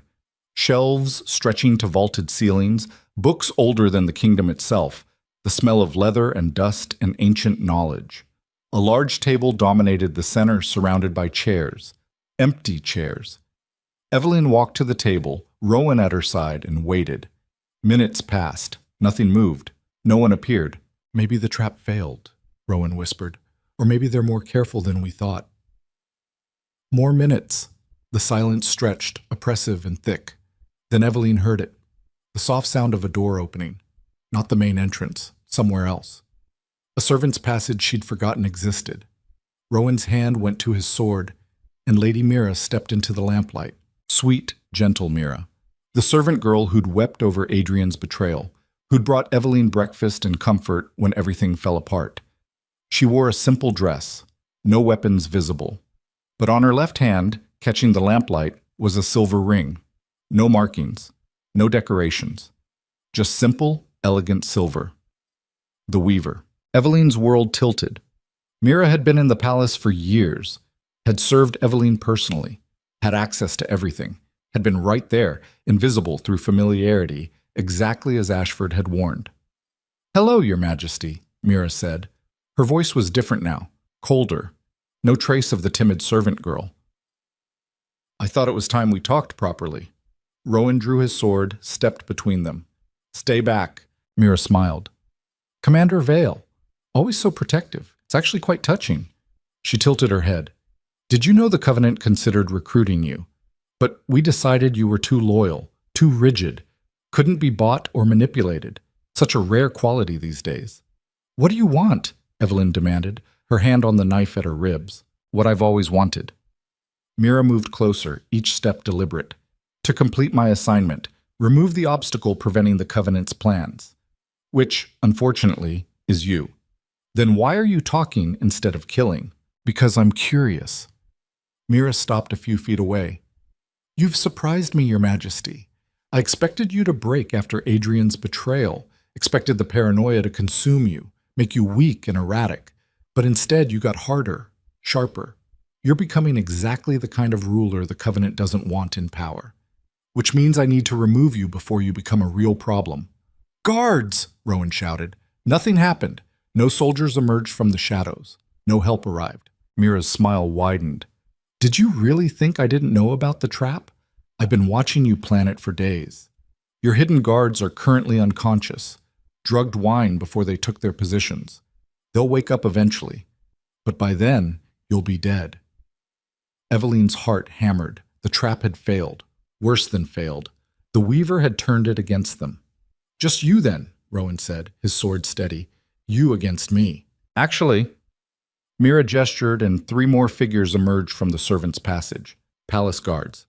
Men Evelyn recognized. Men who'd served loyally for years. All wearing silver rings. "The Covenant doesn't work alone, Commander." Mira's voice was almost gentle. "We've been infiltrating this palace for years, building our network, waiting for the right moment. And tonight is that moment." Rowan moved faster than Evelyn had ever seen him move. His sword flashed, catching the first guard in the throat. Blood sprayed. The man fell, but the others rushed forward, and suddenly Rowan was fighting for his life, blade singing through the air. Mira walked toward Evelyn, unhurried. No weapon in her hands. She didn't need one. "You know what's funny?" she said conversationally. "I actually liked you. You were kind to me, treated me like a person instead of furniture. And I'm genuinely sorry it has to end this way." Evelyn drew her knife, the blade feeling small and inadequate. "Then don't end it. I don't have a choice. The Covenant gave me an assignment, and I've never failed an assignment." Mira's eyes were pale gray, just as Ashford had described. Winter sky, beautiful and merciless. "But I promise I'll make it quick. You won't suffer." She moved, and Evelyn barely saw it coming. One moment Mira was 3 feet away. The next she was inside Evelyn's guard, her hand striking toward Evelyn's throat with terrible precision. Evelyn twisted, felt fingers brush her neck instead of crushing her windpipe. She slashed with the knife, felt it connect with something. Mira grunted, stepped back, blood blooming on her shoulder. "Not bad," she said, "but not good enough." Behind them, Rowan was still fighting, outnumbered but holding his ground. Steel rang against steel. Men screamed, but Evelyn couldn't help him. She had her own battle. Mira came again, faster this time. Evelyn tried to defend, but the weaver was too skilled, too experienced. A kick to Evelyn's knee sent her stumbling. A punch to her ribs drove the air from her lungs. And then Mira's hand was around her throat, squeezing, and Evelyn's vision started to gray. This is how it ends, she thought distantly. Killed by someone I trusted, someone I showed kindness to. The irony would be funny if she could breathe. Then a sword burst through Mira's chest from behind. The weaver's eyes went wide with shock. Blood bubbled from her lips. Her grip on Evelyn's throat loosened. Rowan yanked his blade free, and Mira collapsed. Behind him, the 3 guards lay dead or dying. He'd won. Somehow, against 3 armed men, he'd won. Evelyn gasped for air, her throat burning. Rowan caught her before she fell, lowered her gently to the floor. "I've got you," he said. "You're safe." But even as he spoke, Mira laughed. The sound was wet and wrong, blood in her lungs making it grotesque. "You think this is over," she whispered. "You think killing me solves anything. The Covenant has been here for years. We're in your council, your guard, your servants. You'll never know who's real and who's pretending. And eventually, one of us will succeed where I failed." She coughed, more blood. Evelyn crawled closer, needing answers even as Mira died. "How many?" she demanded. "How many Covenant agents are in my palace?" Mira's smile was red and terrible. "Enough.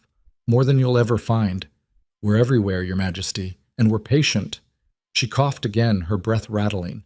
"You can't win this. You can't trust anyone. And that paranoia, that isolation, that's already killing you from the inside. We've already won." Her eyes went glassy. Her breath stopped. The weaver was dead. But her words echoed in the sudden silence like a curse. Evelyn sat among the bodies, Rowan's hand on her shoulder, and felt something inside her finally break. Mira had been right. The Covenant had already won, because even with the weaver dead, even with this immediate threat eliminated, Evelyn would never feel safe again. She'd never trust anyone again. She'd never be able to look at a servant's face or a guard's smile without wondering if they were the next assassin, the next betrayal. The Covenant had turned her into exactly what they wanted. A paranoid, isolated ruler so consumed by suspicion that she'd destroyed every real connection she had left. And there was no coming back from that. No way to unlearn the lessons betrayal had taught her. She'd survived. But the cost was everything that had made her human. Rowan helped her stand, but Evelyn barely felt it. She looked down at Mira's body, at the woman who'd served her for years while planning her death, and felt nothing. No grief, no anger, just vast, echoing emptiness. "Get Stone," she said quietly. "We need to identify every person in this palace wearing a silver ring, and arrest them all." "Your Majesty," Rowan started. "All of them," she repeated. "I don't care if they claim innocence. I don't care if there's no proof. Anyone connected to the Covenant goes to the dungeons. Tonight. That's a lot of people. Then we'll need bigger dungeons." She walked toward the door, stepping over corpses, her dress stained with blood that wasn't hers. Behind her, Rowan stood alone among the dead, and she could feel his concern even without looking back. But she didn't look back. Couldn't afford to, because Mira had been right about one thing. The paranoia was already killing her from the inside, and Evelyn had just decided to let it, because a dead queen was vulnerable, but a monster on a throne could survive anything. The purge began at dawn. Evelyn stood at her window watching palace guards drag servants from their quarters in chains. 23 people wearing silver rings, 23 potential Covenant agents. Some screamed their innocence. Some went quietly, faces blank with resignation. It didn't matter. They all went to the dungeons, and Evelyn felt nothing watching them disappear into the dark. That emptiness should have scared her. A month ago, it would have. But the woman who would have been horrified by mass arrests without trial had died in that library alongside Mira. What remained was something harder, something necessary. Stone appeared at her door, looking exhausted. "We've cleared the palace, every silver ring accounted for. But Your Majesty, we're going to have a staffing crisis. We just arrested a quarter of your household. Then hire new staff. From outside the capital, people with no connections to the old regime." Evelyn didn't turn from the window. "And Stone, anyone who worked directly with Mira gets interrogated. I don't care if they're innocent. I need to know everything she touched, already in progress." Stone hesitated. Your Majesty, the nobles are asking questions. They want to know why their servants are being arrested, why you've sealed the palace. They're scared. Good. Fear keeps people honest. Eveline finally turned to face him. Send word to the council. Emergency session this afternoon. I'm done hiding what's happening. The kingdom needs to understand what we're fighting. You're going to tell them about the covenant. I'm going to tell them everything, and then I'm going to ask them to choose. Stand with me against this threat or get out of my way. That's going to cause panic. Let it. Eveline's voice was flat. Panic is better than ignorance. And right now I need to know who's actually loyal and who's just pretending. Stone nodded slowly, studying her face like he was looking for something he'd lost. Your Majesty, are you all right? Define all right. You've barely slept in 3 days. You're making decisions that would have been unthinkable a month ago. And you're looking at me right now like I might be the next threat you need to eliminate. Are you? No. But I understand why you have to ask. Stone's expression was careful. Your Majesty, what Mira said before she died.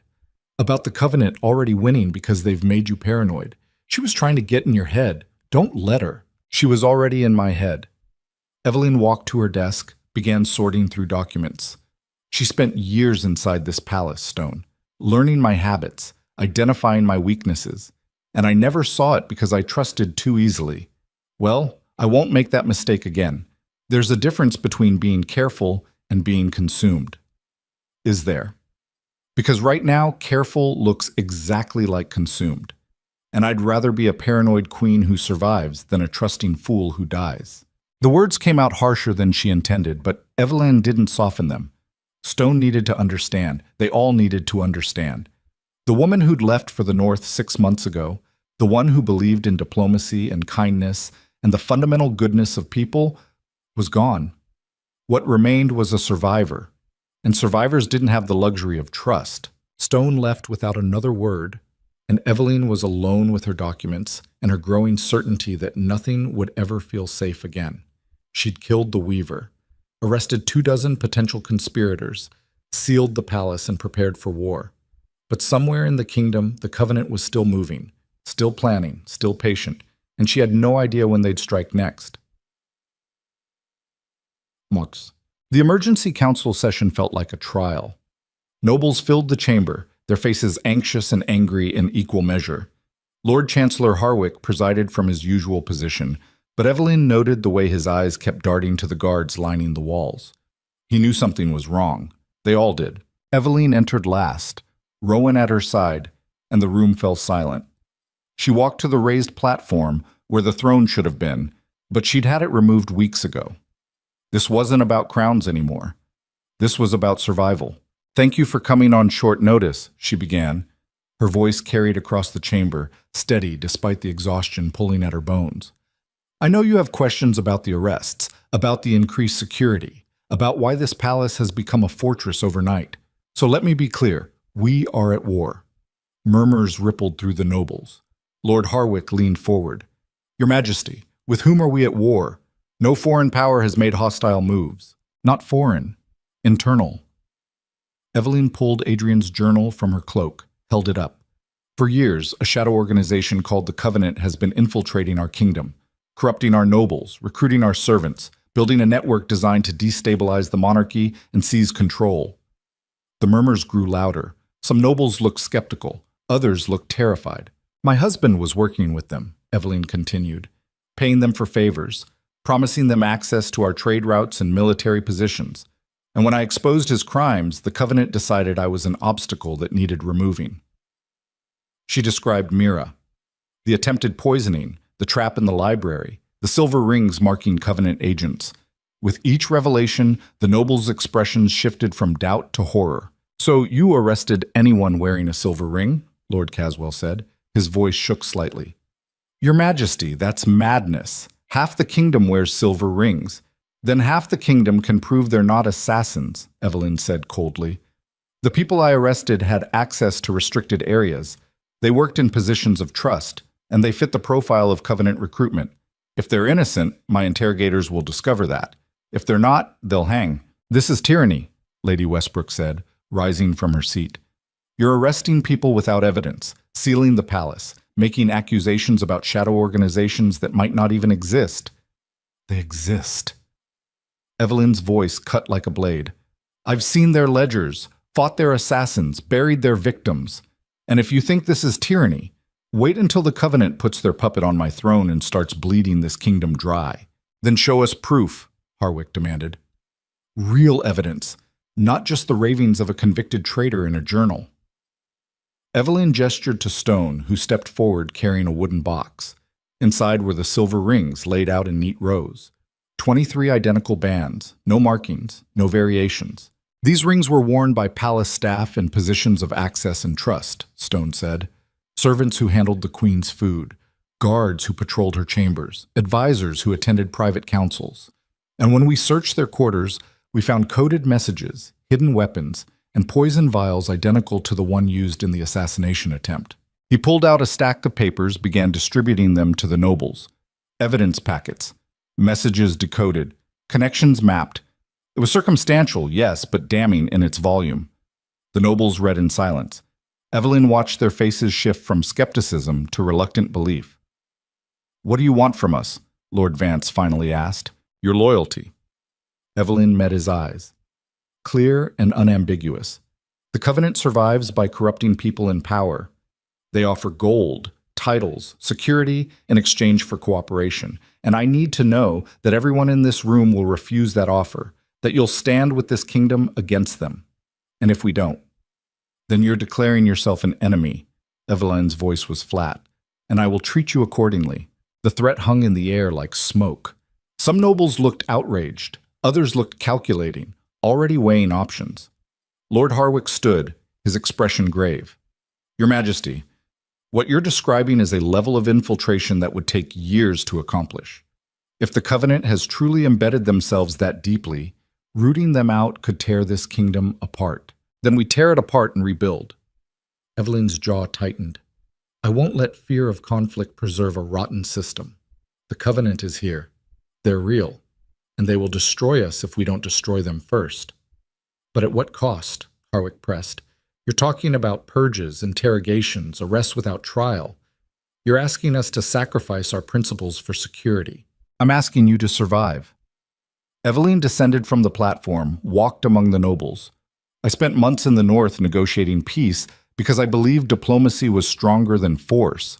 I believed in the fundamental goodness of people, and the power of trust and cooperation. And you know what I learned?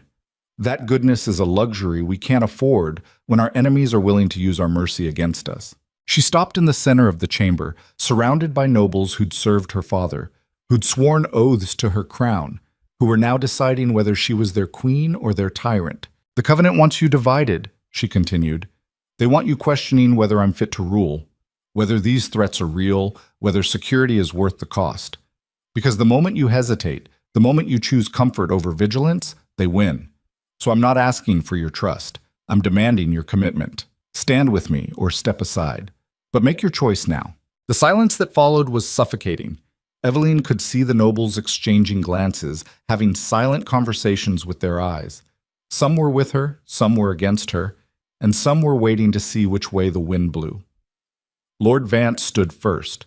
I stand with the crown. Then Lord Caswell. And I. One by one, nobles rose. Not all of them, maybe half, but enough. The ones who stayed seated were making their own statement, not openly hostile, but not committed either. Fence-sitters, waiting to see if Evelyn survived before pledging loyalty. She marked their faces in her memory. Later, she'd deal with their hesitation. Right now, she needed to consolidate the support she had. Thank you, she said. To those of you who've chosen to stand with this kingdom, I promise you won't regret it. We will root out the Covenant. We will secure our borders, and we will build something stronger than what existed before. She didn't mention what would happen to those who'd stayed seated. They'd figure that out on their own. The session ended in tense silence. Nobles filed out, splitting into groups. Those who'd stood with her clustering together, already forming a united front. Those who'd hesitated, slipping away quickly, avoiding eye contact. Rowan approached as the chamber emptied. That went better than I expected. Did it? Evelyn watched the last nobles disappear. Because I just split my own council in half. Made enemies of people who might have been allies if I'd been more diplomatic. You were honest. That matters more than diplomacy right now. Does it? Or did I just give the Covenant more ammunition, more proof that I'm unstable, paranoid, unfit to rule? You gave them a choice. Rowan's voice was firm, and the ones who chose you did it knowing the cost. That's real loyalty, Your Majesty, not the kind bought with smiles and empty promises. Eveline wanted to believe him, but the hollow feeling in her chest suggested otherwise. She'd burned bridges today, made declarations she couldn't walk back, and somewhere the Covenant was watching, adjusting their plans, preparing their next move. She just hoped she'd survive long enough to see it coming. Bunchak. 3 days after the council session, word reached the palace that Lord Harwick was dead. Found in his study with a single knife wound to the heart. No signs of struggle, no witnesses, just a clean professional kill that sent a message louder than any threat. The Covenant had struck again. Stone examined the body personally, his expression dark. Same signature as Ashford's murder. Single, precise strike. Harwick never had a chance to call for help. Why him? Eveline asked. She stood in Harwick's study, surrounded by books and documents the Lord Chancellor would never read again. He wasn't opposing us. He was skeptical, but not hostile. Maybe that's why. Stone pointed to Harwick's desk, where papers were scattered. Looks like he was investigating something. Pulling old records, cross-referencing names. What was he looking for? No idea. But whatever it was, the Covenant didn't want him to find it. Eveline began sorting through the papers. Financial records, travel logs, personnel files. Harwick had been digging into palace history, going back years, looking for patterns. Then she found it. A list of names, servants and guards who'd been hired during the same 6-month period 5 years ago. 32 people, all placed in key positions. All recommended by the same junior administrator. All now dead or vanished. He found the initial infiltration, Eveline said slowly. The moment the Covenant started embedding agents, this is how they got inside. Who was the administrator who recommended them? Stone checked the file, his expression going cold. Lady Celine Royce. The name hit Eveline like a fist. Celine, her closest friend, Adrian's lover. She'd been working with the Covenant before she'd even seduced Adrian. The affair hadn't been about love or revenge. It had been a mission. She played us all, Eveline whispered. Every moment of friendship, every letter of encouragement, every tear she shed when I caught her with Adrian. All of it was theater. And Harwick figured it out, Stone said, which is why they killed him before he could tell anyone. Eveline felt something crack inside her. The last piece of innocence, the final illusion that some betrayals had been personal rather than calculated. Celine hadn't loved Adrian. She'd been using him to destabilize the monarchy, and when that failed, she'd moved on to the next phase of the plan. Where is she now? Eveline asked. Exiled south, but we haven't had confirmation she actually left the kingdom. Stone's jaw tightened. Your Majesty, if Celine was Covenant from the beginning, then she's still out there, still working their plan. Eveline's hands clenched. We need to find her, bring her back, make her tell us everything she knows. That's going to be difficult. The southern deserts are vast, and I don't care how difficult it is. Eveline's voice turned to steel. Celine has been inside this conspiracy from the start. She knows their network, their plans, their weaknesses. And I will drag her back here in chains if that's what it takes to end this. Stone nodded. I'll send hunters. Best trackers in the kingdom. Not trackers. Eveline met his eyes. Send assassins. People who can move through hostile territory and extract a target by force. Because Celine won't come willingly. And I'm done asking nicely. The order should have felt wrong. Eveline had never sanctioned assassination before. But the woman who would have hesitated was long dead. What remained was a ruler who understood that sometimes mercy was just another word for weakness. And she was done being weak. The assassins left that night. 5 of Stone's best operatives, given one mission. Find Celine Royce, bring her back alive, use whatever means necessary. Eveline watched them ride out from her window, their horses disappearing into darkness, and felt nothing. No guilt, no doubt. Just cold determination. Rowan appeared behind her, his reflection visible in the glass. "You're crossing lines you can't uncross. I crossed them the moment I put on this crown." Evelyn didn't turn around. "Every decision I make now is about survival. The kingdom's. Mine. There's no room for principles when the enemy is willing to use those principles against you. That's what they want you to think." Rowan moved closer. "The Covenant thrives when good people become ruthless, when rulers start acting like tyrants, because then the population loses faith and chaos follows. So what's the alternative? I smile and make speeches while they pick us off one by one." Eveline finally faced him. "I've tried diplomacy, Rowan. I've tried trust. And every single time it's gotten people killed. So yes, I'm crossing lines, and I'll keep crossing them until the Covenant is destroyed or I'm dead. And what happens when you've crossed so many lines you can't find your way back?" The question hung between them, heavy with implication. Eveline knew what he was really asking. What happens when you become the monster you're fighting, when the cure is worse than the disease? "Then I'll deal with that when it comes," she said quietly. "But right now, I'm focused on making sure there is a later. And if that means becoming someone I don't recognize, so be it." Rowan's expression was pained. "I don't want to watch you destroy yourself." "Then look away." Eveline turned back to the window. "Because I'm not stopping. Not for you, not for anyone." She heard him leave, his footsteps fading down the corridor. Part of her wanted to call him back to explain that she wasn't choosing this darkness freely, that every harsh decision, every brutal order, every line she crossed felt like dying a little more. But she didn't call him back, because the truth was simpler and uglier than that. She was choosing this.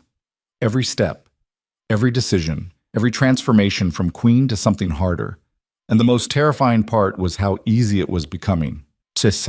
4 days later, a messenger arrived at dawn with urgent news from the southern border. The assassins had found Celine, but they weren't alone. Evelyn read the report in her chambers, her blood running colder with each line. Celine had been traveling with a caravan of 30 armed soldiers, not bandits, professional military. And when Stone's assassins had attempted extraction, they'd been ambushed. 3 of the 5 operatives were dead. The other 2 had barely escaped, and Celine was now moving north, with her army, heading directly toward the capital. "She's coming for you," Stone said. He'd arrived moments after the messenger. "This isn't retreat, it's invasion. How far out?" 3 days, maybe 4 if we're lucky." Stone spread a map across her desk. "They're moving fast, avoiding main roads. By the time our border patrols spot them, they'll be too close to stop. Then we don't stop them at the border." Eveline's mind raced. "We let them come, prepare the capital for siege, and when they arrive, we end this. Your Majesty, 30 soldiers isn't a siege force. It's an assassination squad." Stone's expression was grim. "They're not here to take the city. They're here to take you." "Good. Let them try." Eveline began issuing orders. "I want every loyal guard in defensive positions, the palace sealed. And I want traps. Everywhere. Turn this place into a killing ground. And what about the nobles who didn't support you at the council? They could open the gates from inside. Then we remove them from the equation." Eveline's voice was flat. "House arrest for anyone we can't fully trust. I'm not taking chances. That's going to cause an uproar. They'll get over it, or they won't. Either way, I'm not letting internal threats undermine our defense." Stone studied her for a long moment. "You've changed. I've adapted. There's a difference." "Is there?" "Yes." Eveline met his eyes. "Changing implies choice. Adapting is what you do when all other options are gone. And right now being soft would get me killed. So I'm hard. And I'll apologize for it later, if I'm still alive." Stone nodded slowly. "Then let's make sure you stay that way." He left to coordinate defenses, and Eveline was alone with the map and the crushing weight of what was coming. Celine was bringing an army, not to negotiate, not to surrender, but to finish what Adrian and the Covenant had started. Part of Eveline had hoped it wouldn't come to this, that somehow, despite everything, there'd be a diplomatic solution, a way to end this conflict without more bloodshed. But that hope had been naive. The Covenant didn't negotiate. They conquered or destroyed. And Celine was their instrument, coming home to complete her mission. Fine, Eveline thought. Let her come, because the woman Celine had betrayed was gone. What remained was a queen who'd learned that sometimes the only way to protect what you love was to become what you hate. And Evelyn was ready to hate with a fury that would burn this whole conspiracy to ash. Botzing. The next 3 days passed in fevered preparation. Stone transformed the palace into a fortress. Every entrance trapped or barricaded, every window reinforced. Guards positioned at strategic points with orders to kill anyone who couldn't provide the correct password. The nobles under house arrest protested loudly, demanding audiences Evelyn refused to grant. She didn't have time for their outrage, didn't have patience for their accusations of tyranny. They could hate her all they wanted, as long as they stayed out of the way. Rowan worked alongside Stone, coordinating guard rotations and defensive positions. He still spoke to Evelyn with professional courtesy, but the warmth was gone. She'd pushed him away too many times, made it clear she couldn't trust him the way he needed to be trusted. It hurt more than she'd expected, but she couldn't afford to dwell on it. On the third day, scouts reported Seleni's caravan had been spotted 20 miles from the capital. Moving fast. They'd arrived by nightfall. Evelyn stood on the palace battlements, watching the road that led to the city gates. Somewhere out there, her former best friend was coming to kill her. The woman who'd shared her secrets, comforted her through difficult times, stood beside her at her wedding. All of it lies. All of it manipulation. The thought should have made Evelyn angry. Instead, it just made her tired. She was so goddamn tired of betrayal, of discovering that people she'd loved had been using her all along. But tired or not, she'd fight, because that's what survivors did. Your Majesty, Stone appeared at her side. We've received word. Celine sent a message. She wants to negotiate. Negotiate what? Your surrender. Stone handed her the letter. She's offering you exile. Safe passage to the northern kingdoms in exchange for abdication. Says if you accept, the bloodshed ends here. And if I refuse. Then she takes the palace by force and puts whoever the Covenant wants on your throne. Evelyn read the letter, noting Celine's elegant handwriting. The same hand that had written her encouragement during her northern campaign. The same hand that had probably signed death warrants for anyone who got in the Covenant's way. Send her a reply, Evelyn said. Tell her I'll meet with her, tomorrow at dawn. The old amphitheater outside the city walls. Just the two of us. That's suicide. Stone's voice was sharp. She'll have archers hidden, assassins waiting. You'll never make it out alive. Maybe. Or maybe she actually believes I might surrender. Evelyn folded the letter. Either way, I need to face her, need to understand why she did this. Understanding won't change anything. No. But it might give me closure, and right now I'll take what I can get. Stone looked like he wanted to argue, but he just nodded. I'll arrange security, hidden guards in case it's a trap. It's definitely a trap. Evelyn's smile was cold, but so is every word I say to her. Let's see whose trap is better. Basic. Dawn came gray and cold. Evelyn rode out alone, as Celine's message had demanded, though she knew Stone had positioned archers in the ruins surrounding the amphitheater. If this went badly, at least she'd take Celine with her. The amphitheater was ancient, older than the kingdom itself. Stone benches arranged in a circle, worn smooth by centuries of forgotten gatherings. In the center, Celine waited. She looked different, harder. Her hair was shorter, her clothes practical rather than decorative. But her eyes were the same, sharp, calculating. The eyes of someone who'd been playing a long game while everyone else was stumbling through the present. Evie, she said as Evelyn dismounted. Thank you for coming. Don't. Evelyn walked toward her, stopping 20 feet away. Don't pretend this is a friendly conversation. You're here to threaten me into surrender. So threaten me and get it over with. Celine's expression softened. I didn't want it to come to this. You have to believe that. I don't have to believe anything you say. You've been lying to me for years. Not about everything. Celine took a step closer. I did care about you, Evie, in my own way. You were kind to me, genuine, and I hated what I had to do. But you did it anyway. Because I'm Covenant. I was Covenant before I ever met you, before I befriended you or seduced Adrian or helped destabilize your marriage. This is what I am. And no amount of genuine affection changes the mission. The casual admission of betrayal should have enraged Evelyn. Instead, it just confirmed what she'd already known. Celine was a weapon, pointed at the throne, and weapons didn't feel guilt. "The Covenant wants me gone," Evelyn said. "Why?" "Because you're competent." Celine's voice was matter-of-fact. Adrian was supposed to be a puppet, easy to control, desperate for validation, willing to make compromises for power. But you're smart, decisive, and genuinely popular with the people. You can't be bought or manipulated, which makes you a threat to everything the Covenant is building. So you destroyed my marriage to weaken me. I destroyed your marriage to isolate you, make you paranoid, force you to make the kinds of brutal decisions that would turn your allies against you. Celine gestured around them. And it worked. You've arrested nobles without trial, turned your palace into a prison, pushed away everyone who cared about you.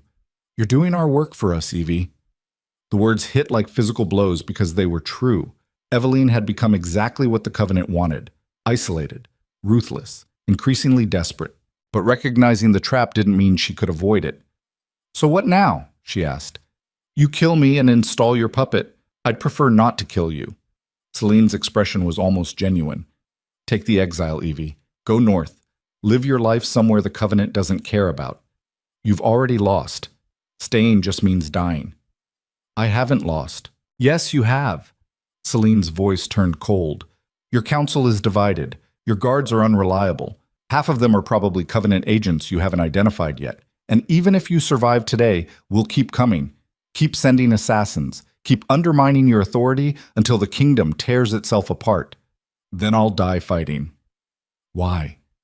Celine looked genuinely confused. "What's the point of dying for a throne you can't keep? Because some things are worth dying for." Evelyn's hands clenched. "And maybe I can't stop the Covenant. Maybe you'll win eventually, but I'll make you pay for every inch. I'll expose you to the kingdom. Make sure everyone knows what you are.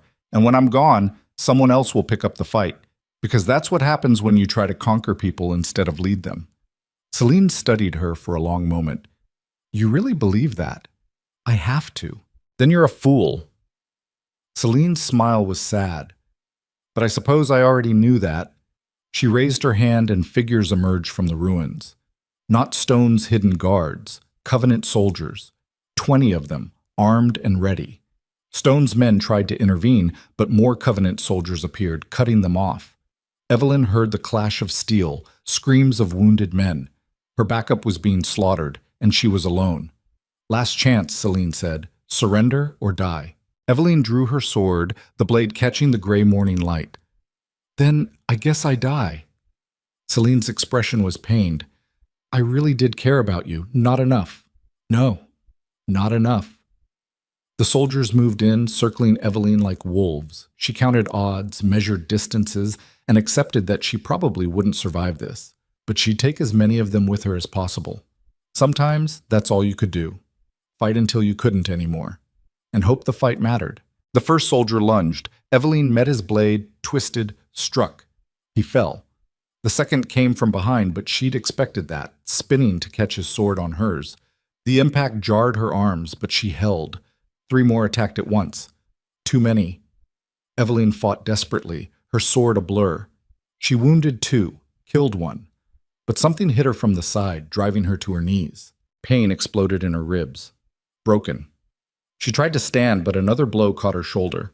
Her sword fell from numb fingers. This was it. She'd lost. Celine walked forward, picked up Evelyn's sword. "Such a waste," she said. "You could have been great." "I am great." Evelyn spat blood. "And you'll never be anything but a servant to cowards." Celine raised the sword, and an arrow took her in the throat. She dropped, gurgling, as chaos erupted. More arrows, dozens of them. Covenant soldiers fell screaming as hidden archers revealed themselves. But not Stone's archers. Rowan emerged from the ruins, a small army at his back. Palace guards, loyal nobles, even some of the servants Evelyn had arrested and released after interrogation. People she'd pushed away. People she'd doubted. All of them fighting for her anyway. Rowan reached her first, pulling her to her feet. "I told you I wouldn't let anything happen to you." The Covenant soldiers tried to rally, but they were outnumbered now. Rowan's forces crashed into them like a wave, and the amphitheater became a slaughterhouse. Evelyn watched through a haze of pain as Celine crawled across blood-slick stone, the arrow still in her throat. She reached for something, a signal flare. Reinforcements. She'd called for reinforcements. Rowan saw it too. He lunged forward, drove his sword through Celine's hand before she could light the flare. She screamed, the sound wet and terrible. "How many more?" Rowan demanded. "How many Covenant soldiers are coming?" Celine smiled through blood. "Enough. More than you can fight. This was never about just me, Commander. This was about destroying her completely." Her eyes found Evelyn. "And we did. Look at yourself. Paranoid, broken, alone. Even if you survive, you'll never be whole again." She coughed blood, her breath rattling. "The Covenant always wins." Then she died, her eyes going glassy, the smile frozen on her face. Evelyn stood over the body of her former friend, feeling nothing. No relief, no triumph, just vast, echoing emptiness. "Your Majesty," Rowan said gently, "we need to move." If she called for backup, she did. Evelyn's voice was hoarse. "And they're coming. How many did you bring? 50, maybe 60. Not enough." Evelyn looked around the amphitheater at the carnage. "We need to get back to the palace. Prepare for siege, or we run." Rowan met her eyes. "Take the exile," Celine offered. "Live to fight another day." "I'm done running." Evelyn straightened despite the pain in her ribs. "If the Covenant wants my throne, they'll have to take it from my corpse." "Then we make our stand." Rowan's hand found hers. "Together, together," she repeated. They rode back to the capital as the sun rose blood-red over the horizon. Behind them, smoke from the amphitheater carried promises of war. And ahead, the palace waited. A fortress, a prison, a tomb.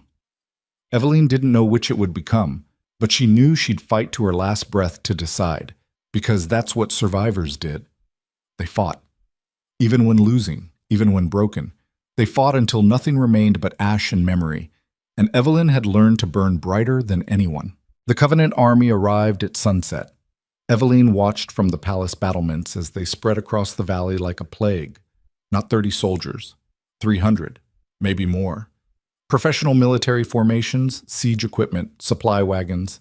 This wasn't an assassination squad. This was an invasion force. They'd been planning this for years, waiting for the perfect moment to strike. And her exposure of Adrian, her execution of Mira, her confrontation with Celine had given them exactly the chaos they needed. Stone stood beside her, his face grim as he counted banners. "I recognize some of those standards. Northern mercenaries, Eastern cavalry. They've been recruiting across the continent." "How long can we hold?" Evelyn asked. "Against that many?" Stone's pause was answer enough. "Days. Maybe a week if we're lucky, and they're incompetent."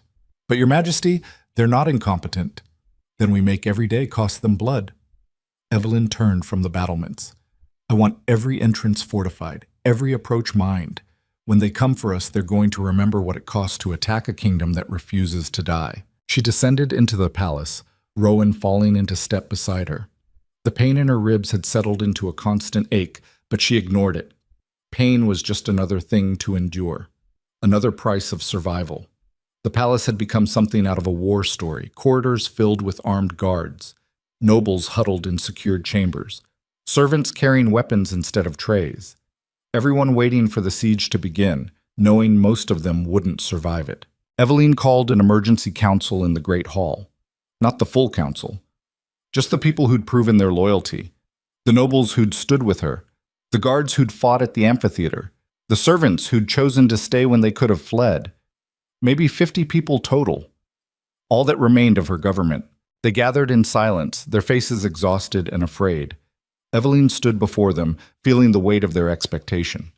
They were looking to her for hope, for strategy, for some miracle that would save them from the army outside their walls. She had none of those things. All she had was honesty. "The Covenant has brought an army," she began, her voice carried across the hall, steady despite everything. 300 soldiers, professional military. They've come to destroy us and install a puppet regime. And I won't lie to you about our chances. We're outnumbered, outmatched, and unless something changes dramatically, we're going to lose. The hall erupted in panicked murmurs. Some nobles demanded she negotiate. Others suggested immediate surrender. A few just looked resigned, like they'd expected this ending all along. Evelyn raised her hand for silence. But losing doesn't mean dying quietly. It doesn't mean letting them waltz in and take what they want without cost. Every hour we hold is an hour for word to spread, for other kingdoms to hear what's happening here, for the Covenant's actions to be exposed to the world. That's not a strategy, Lord Vance said. His voice shook. That's suicide with extra steps. Maybe, but it's also the only option that preserves what we've built. Evelyn met his eyes. The Covenant wants us to surrender, to accept their rule quietly and let them rewrite history, make it look like a peaceful transition instead of a hostile takeover. But if we fight, if we make them bleed for every inch, the world will know the truth. And that truth might inspire others to resist. Inspire them to what? Die like us. Lady Westbrook's voice was bitter. Your Majesty, I supported you at the council. I've stood by you through arrests and paranoia and brutal decisions, but this is madness. We can't win, and throwing our lives away won't change that. You're right. Evelyn's admission seemed to shock her. We can't win, not militarily, but we can make our deaths matter. We can become a symbol that outlives us, a reminder that some things are worth fighting for even when the fight is hopeless. The hall fell silent. Evelyn could see them processing her words, weighing survival against meaning. Some would choose to live, even under Covenant rule. Others would choose the fight, even knowing it was futile. Both choices were valid. Both required courage. I'm not ordering anyone to stay, Evelyn continued. If you want to leave, to try negotiating your own terms with the Covenant, I won't stop you. But if you choose to fight, know that I'll be beside you until the end. Not as your queen, as someone who believes that how we face death matters as much as how we lived. She let the words settle, watching faces shift from fear to determination. Not everyone, but enough. Lord Vance stood first. I'll fight. Then Lady Westbrook. And I. Despite everything, despite my doubts, I can't surrender to people who use betrayal and assassination as policy. One by one, others rose. Not all of them, maybe half. But those who stood did so with clear eyes, knowing what they were choosing. The ones who stayed seated left quietly, slipping out to try their chances with the Covenant. Evelyn let them go. She'd spent too much energy hating traitors. Now she just felt tired. They were making the choice they thought would keep them alive. Maybe they were even right. But she couldn't join them. Because some part of her still believed that there were things worth dying for. That meaning outlasted survival. That how you faced the end defined everything that came before. And if she was going to die, it would be on her feet, fighting for something that mattered. Even if that something was just the principle that evil should never be easy. Walk. The siege began at dawn with artillery fire that shook the palace foundations. Stone walls cracked under the barrage. Windows shattered. Evelyn stood in the throne room, now converted into a command center, and listened to the sound of her kingdom being destroyed. Reports flooded in. The outer walls had been breached in 3 places. Covenant soldiers were advancing through the gardens. The east wing was on fire. Casualties mounting. Stone coordinated defenses with brutal efficiency, but even he couldn't hide the desperation in his eyes. They were losing ground with every passing hour. Rowan appeared, covered in blood and soot. We've sealed the inner palace, but they're bringing up siege towers. Once those are in position, they'll flood in from above. How long? Evelyn asked. Hours. Maybe less. Rowan's voice was rough from smoke inhalation. Your Majesty, you need to consider evacuation. There are still passages that might be clear. We could get you out. And go where? They've surrounded the city. Evelyn shook her head. No, I'm not running. Not anymore. Then you're condemning yourself to death. I condemned myself the moment I chose to fight. Evelyn met his eyes. But I'd rather die here, in my home, than spend the rest of my life wondering if I could have made a difference. Rowan's expression was pained. You've already made a difference. You exposed the Covenant, showed the kingdom what they really are. That's more than most rulers ever accomplish. Is it enough? It has to be. The words hung between them, heavy with all the things they'd left unsaid over the past weeks. All the moments of doubt and suspicion, all the times Evelyn had pushed him away because she couldn't risk trusting anyone. I'm sorry, she said quietly, for doubting you, for making you prove your loyalty over and over. You deserved better. I understood why you did it. Rowan's hand found hers, and I'd do it all again. Every moment of suspicion, every test, every cold shoulder, because at the end of it, I got to stand beside someone worth believing in. I'm not worth believing in. I'm just someone who got angry enough to fight back. Sometimes that's all it takes to be worth believing in. Rowan squeezed her hand. Your Majesty, when this is over, when they write about what happened here, they're going to remember a queen who refused to surrender, who chose principle over survival. And that's going to inspire people for generations. Or they'll remember a fool who threw her life away for nothing. Then I'm proud to be a fool beside you. The moment shattered as an explosion rocked the palace. Closer this time. The Covenant was breaching the inner defenses. Stone burst into the throne room. They're inside. We need to fall back to the Great Hall, make our final stand there. How many do we have left? Evelyn asked. 30? Maybe 40? Stone's voice was flat. Everyone else is dead or surrendered. 30 against 300. The mathematics of slaughter. But mathematics had never accounted for desperation or fury or the kind of determination that came from having nothing left to lose. Then we make those 30 count. Evelyn drew her sword despite the pain in her ribs. Let's show them what it costs to conquer free people. They moved as one, the last defenders of a dying kingdom, and Evelyn felt something shift inside her. Not hope. She was beyond hope, but something else. A clarity that came from accepting the inevitable. She was going to die today. That was certain. But she'd die on her terms, surrounded by people who'd chosen meaning over safety. And maybe that was enough. Maybe that was all anyone could ask for. To face the end with courage and companions who understood why the fight mattered. Everything else was just noise. The Great Hall became a slaughterhouse. Covenant soldiers poured through the doors in waves, and Evelyn's defenders met them with desperate fury. The clash of steel echoed off ancient stone. Blood pooled on floors that had witnessed centuries of ceremonies and celebrations. And through it all, Evelyn fought. Her sword became an extension of her rage. Every strike carried months of betrayal, weeks of paranoia, days of brutal decisions. She fought Adrian's ghost, Celine's lies, Mira's deception, every person who'd looked her in the eye and smiled while planning her destruction. Beside her, Rowan moved like death incarnate. His blade sang through the air and Covenant soldiers fell. But there were too many. For every enemy they killed, 3 more took their place. One by one, Evelyn's defenders dropped. Stone went down fighting 3 soldiers at once, his last act driving his sword through an enemy's chest. Lady Westbrook fell defending a wounded guard, her final scream one of defiance rather than fear. Lord Vance died with his hands around a Covenant officer's throat, refusing to let go even as blades pierced his back. Heroes, all of them, fighting not because they could win, but because surrender would have meant betraying everything they'd stood for. Evelyn's ribs screamed with every movement.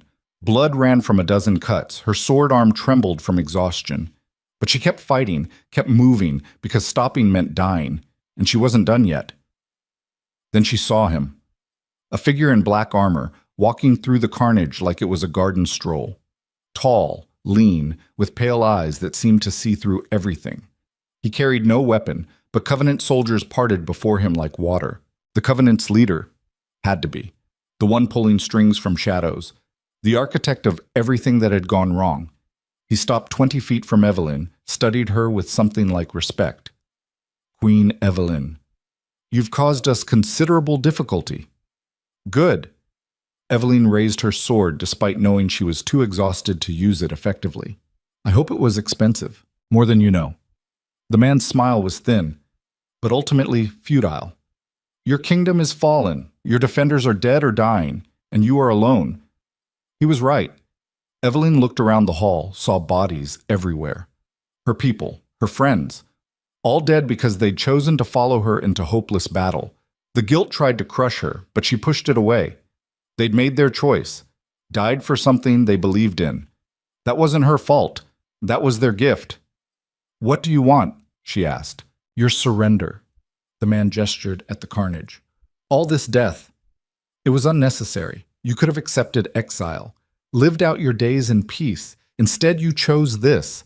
I chose to fight for my kingdom. You chose pride over pragmatism. The man's voice was almost gentle.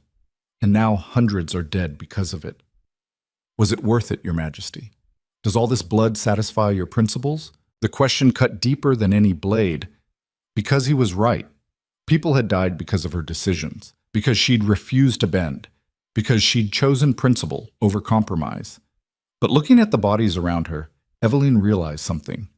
These people hadn't died for her. They died for the idea that some things were worth fighting for. That evil should be resisted even when resistance was futile. That how you face death mattered. And maybe that was worth dying for. Yes, she said. It was worth it. Because you're going to remember this. Remember the cost of taking this palace. Remember that free people don't surrender quietly. And maybe, somewhere, someone else will hear what happened here and decide to resist you too. Naive idealism. The man shook his head. But I suppose I should have expected nothing less. You were always too principled for your own good. Better that than being a coward who hides in shadows. Brave words for someone about to die. The man raised his hand and archers appeared on the gallery above. 20 of them, arrows trained on Evelyn. This was it. The end she'd been racing toward since that night she'd caught Adrian with Celine. Everything she'd fought for, survived, endured, led to this moment. Evelyn lowered her sword. Not in surrender, just acceptance. She was tired of fighting, tired of being afraid, tired of carrying the weight of a kingdom that was already lost. If this was where it ended, at least she'd ended it on her terms. The man lowered his hand. The archers drew. And Rowan appeared from nowhere, throwing himself between Evelyn and the arrows. They hit him instead. 5, 6, maybe more. His body jerked with each impact, blood blooming across his chest. But he stayed standing, eyes locked on Evelyn. "Run!" he gasped. She didn't run. Couldn't run. Could only watch. As the man who'd stood beside her through everything collapsed, could only drop to her knees beside him as blood pooled beneath his body. "Why?" she whispered. "Why did you do that?" "Because someone worth believing in deserves to survive." Rowan's hand found hers, his grip weak. "Promise me something. Anything. Don't let this break you. Don't let them turn you into something bitter and broken." His breath rattled. "You're stronger than they are. Better than they are. And the kingdom needs that strength. The kingdom is gone. Then build a new one." Rowan's eyes were fading. Build something better. Something worth the cost. His hand went limp. His eyes glazed. And Rowan Vale died as he'd lived, protecting someone who doubted him until the end. Evelyn knelt beside his body, feeling something inside her shatter completely. Not her resolve, not her determination, but the hard, bitter shell she'd built around herself. The paranoia and suspicion that had kept her alive but hollowed her out. It cracked, and beneath it was just grief, raw and endless. She'd lost everything. Her husband to betrayal, her friend to deception, her kingdom to conquest. And now Rowan, who'd been loyal even when she couldn't trust him, who'd given his life believing she was worth saving. And for what? So she could die 30 seconds later in this blood-soaked hall. The Covenant leader approached, stood over her. A tragic ending to a tragic story. But ending nonetheless. He raised his hand again, and the palace exploded. Not the hall, the western wing. A massive detonation that shook the foundations and sent debris raining from the ceiling. Then another explosion. The eastern wing. Then the north. Someone had rigged the palace to blow. Covenant soldiers panicked, rushing toward exits. The leader's composure finally cracked. "What is this?" "Stone," Evelyn realized. Before he died, he must have set charges. A final act of defiance. If the Covenant wanted her palace, they'd inherit rubble. The explosions continued, systematic and devastating. The great hall began to collapse, stones falling from the vaulted ceiling. The leader ran, his soldiers following, all of them desperate to escape before the whole structure came down. Evelyn stayed kneeling beside Rowan's body. She should run too, should try to survive. But what was the point? Her kingdom was gone. Her people were dead. Running would just mean dying alone instead of beside the last person who'd believed in her. Then hands grabbed her, hauling her upright. Not Covenant soldiers. Palace guards. The ones who'd surrendered earlier now returned. "We're getting you out," one of them said. "Stone paid us to wait, to come back when the explosion started. Now move." They dragged her through collapsing corridors, past falling debris and spreading fires. Evelyn fought weakly, wanting to stay with Rowan, but they were stronger and more determined. They emerged into open air just as the palace's central tower collapsed, sending up a column of dust and smoke visible for miles. The The Covenant army was in chaos, soldiers scattering as the structure they'd fought to capture destroyed itself. The guards pulled Eveline into the gardens, through a hidden passage in the outer wall, and into the city beyond. Buildings burned around them, civilians fled screaming, but the guards kept moving, kept dragging Eveline away from the palace that had been her prison and her home. Finally, in a small chapel on the city's edge, they stopped. "Where are we going?" Eveline asked. Her voice sounded hollow in her own ears. "North." One of the guards handed her civilian clothes. Stone-arranged safe passage.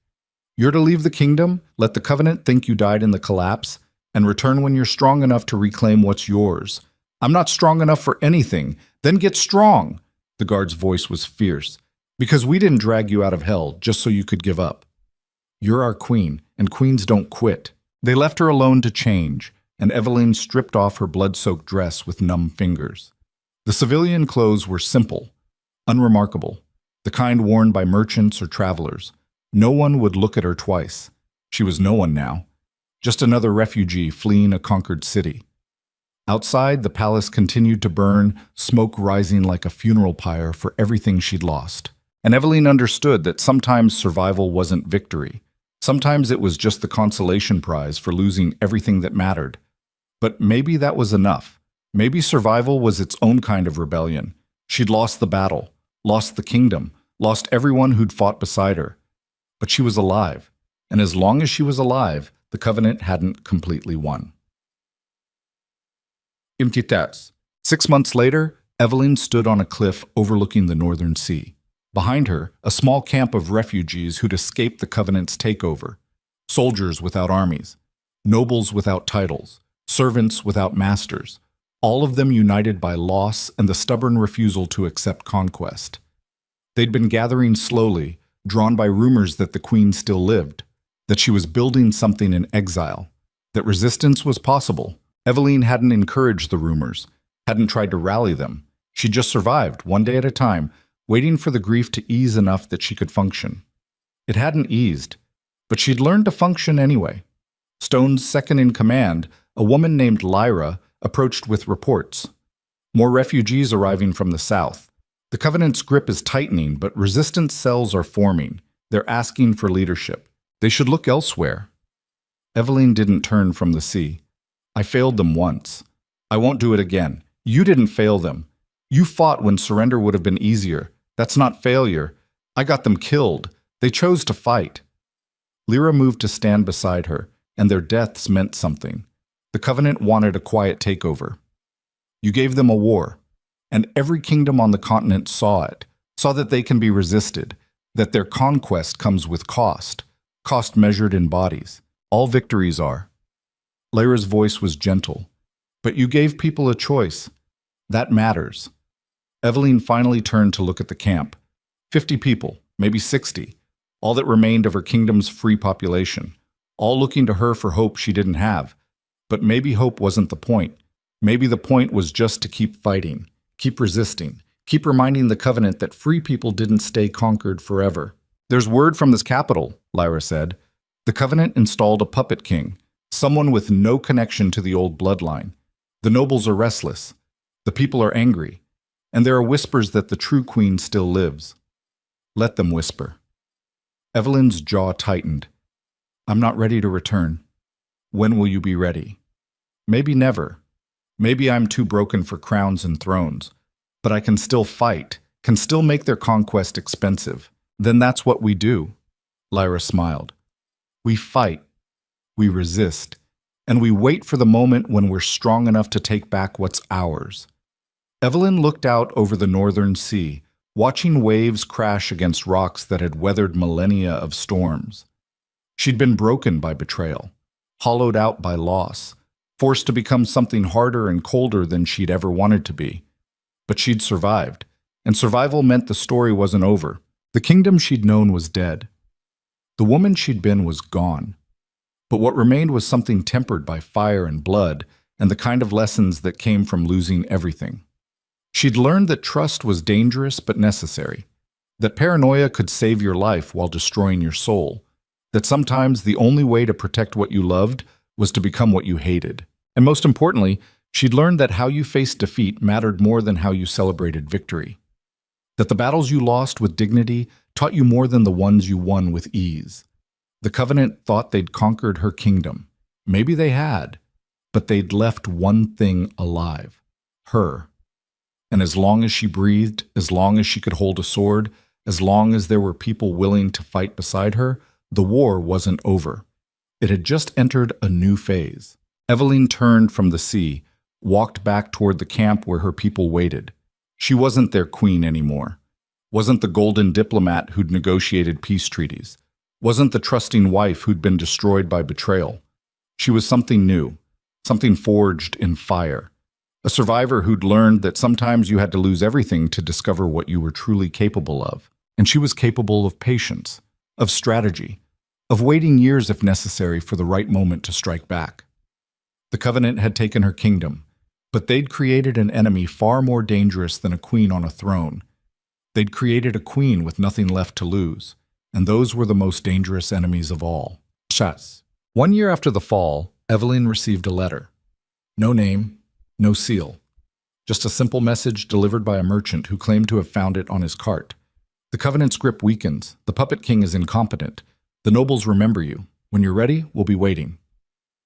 She burned the letter immediately, but the message stayed with her. Somewhere in the occupied kingdom, resistance was organizing. People were waiting for her signal.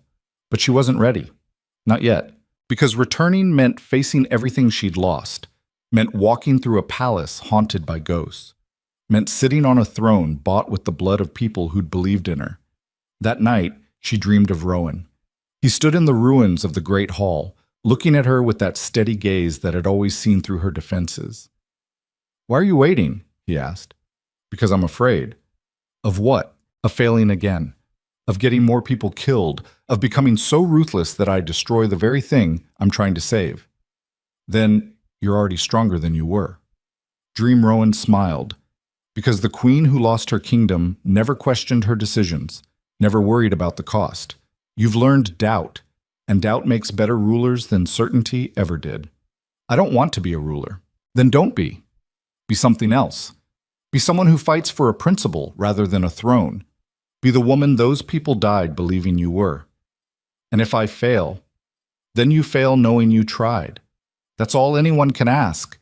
She woke before dawn, the dream fading but the message clear. She'd been hiding in the north, telling herself she wasn't ready, using grief as an excuse to avoid the work that needed doing.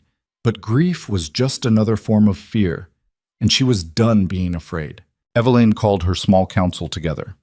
Lyra, 3 former guards, 2 displaced nobles, a handful of servants who'd proven their loyalty through a year of exile. "I'm going back," she announced, "not to reclaim the throne, not to start a war, but to remind the kingdom that the Covenant can be resisted, that their puppet regime isn't permanent, that freedom is worth fighting for." The council exchanged glances. Then Lyra spoke. "We've been waiting for you to say that. What do you need?" "Everything." Evelyn spread a map across their makeshift table. Intelligence about Covenant movements, contacts inside the capital, supply lines, safe houses. "We're not going to storm the palace. We're going to undermine it. Make their occupation so expensive, so difficult, that eventually they'll leave or be forced out. Guerrilla warfare." Lyra's smile was sharp. Sabotage and resistance instead of pitched battles. Exactly. We hit their supply convoys, rescue political prisoners, spread information about their crimes, make the population realize they're living under occupation, not legitimate rule. That could take years. Then we have years. Evelyn met their eyes. "I've learned patience, and I've learned that sometimes the long fight is the only one worth having." They began planning that night, and for the first time since the fall, Evelyn felt something she'd thought was lost forever. Purpose. Not the kind that came from crowns or ceremonies, but the kind that came from knowing what you stood for and refusing to compromise. She'd been a queen once, a wife, a diplomat, a survivor. She'd been broken by betrayal and hardened by loss and forced to become something she'd never wanted to be. But through all of it, through every brutal decision and terrible cost, she'd learned what truly mattered.